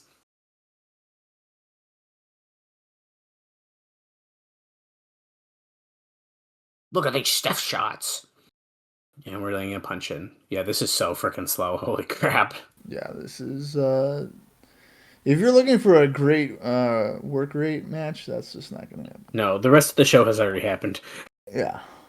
I mean, the rest of the show has been pretty good, but now we're dragging this. I wonder...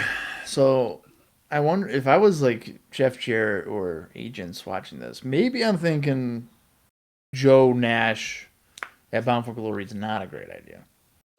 It's starting to make sense. That makes sense. But like they were saying before, I mean, if you do August or September, absolutely, you could definitely just swing it there. I think you got to do August. Yeah. He retains against Booker in Houston. Go to Trenton, where it's kind of WWF territory. I mean, right? That's not wrong. Nash can probably get a good pop there. Yeah. I mean, and Joe has had some great matches in the Northeast anyway, with Ring of Honor, like in New Jersey, for that matter. Not necessarily Trenton, but that surrounding area. Okay, now check this out. We're back outside of the ring again, but I feel like we're getting closer to Samoa Joe again. Yeah, we're on the same side. If I'm Booker T, I'm turning around right now and just super kicking. I don't know why wouldn't you?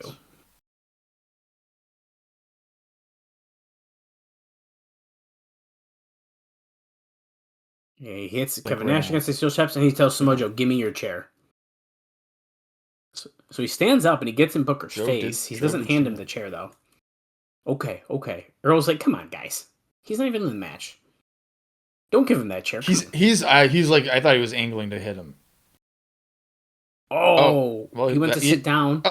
Okay, and Booker T waffles him with it. He pushes him off and grabs it and hits him over the head with it. He waffled a bit. I like it. That's even better. I was thinking about a kick. He straight up just whacked him with it.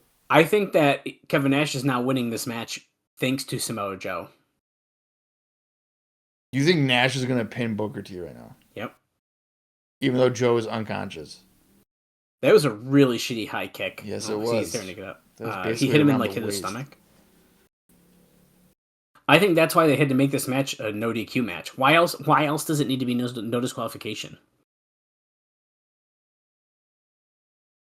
I don't think Nash is winning this. I know what you're saying, like Joe is going to get in there and like choke him out or something, but I don't think. Oh, 2 count. Booker went to pin Nash, but he only got a 2 count. Samoa Joe is starting to get up, but Booker T still has that chair, and he's going to hit Nash again with it. So, okay, if he keeps hitting here he the is. Chair. Wait, here comes Joe. Quick punches to Booker. Irish whip into the other corner, comes boom, high knee. Toss him to the mat.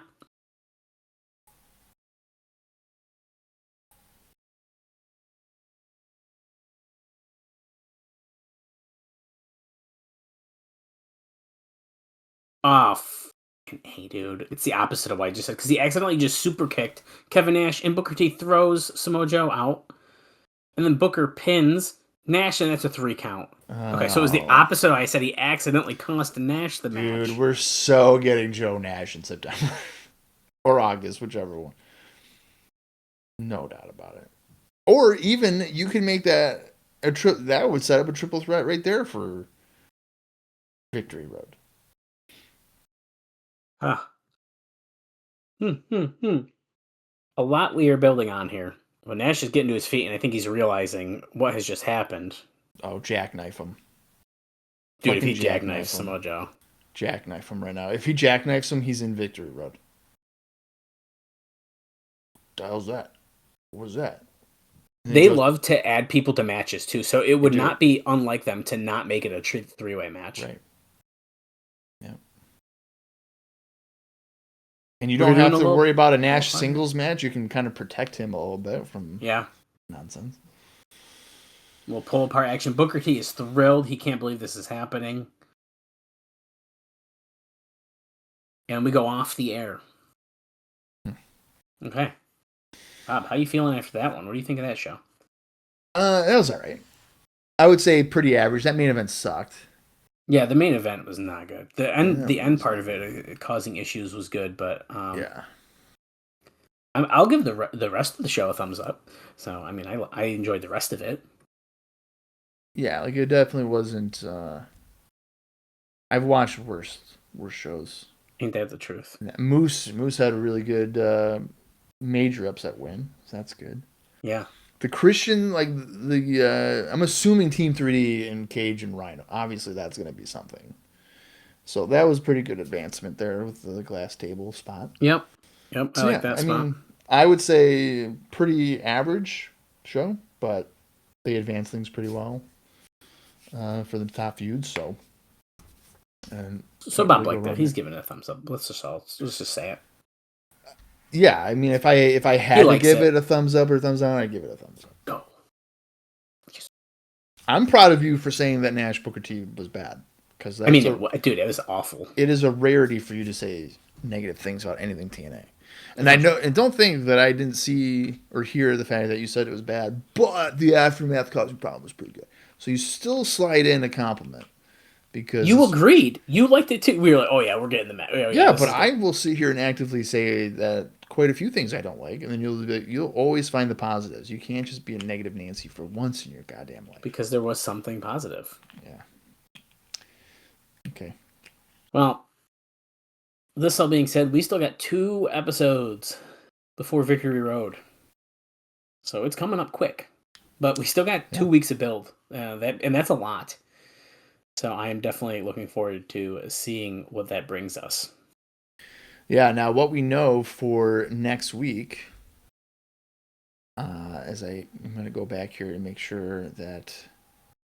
Well, World X Cup Part 2, or Section 2, whatever they're calling it. Yeah, but we also have... God damn it. We have the dating segment. Yes. With Kurt Angle going on some dates. He does not want any fat girls, though. And he already made note that Devon has a tendency for liking bigger women. So there's that. So maybe Kurt Angle will find love. And remember, Taylor went back with Jim Cornette. And so will she get some kind of rematch of some kind? I don't know. We'll find out. Will Christian be out of the hospital? Is Rhino's neck broken? Will Sharmell show up? There is a lot of questions. That's a good question. We're basically just making up as if they're pertaining to anything right now, but they're not. What is going to be the issue here with Joe and Nash? Are they going to be able to talk things out? Or are they going to do the traditional wrestling thing, and that's just not listen to each other and then proceed to hate each other for months on end? That shall be interesting to see. So be sure to join us next week as we head into July. Things are heating up, not only outside, but also in the Impact Zone. So for Dallas Gridley, I am Bob Colling Jr., and this has been the TNA Cross the Line podcast.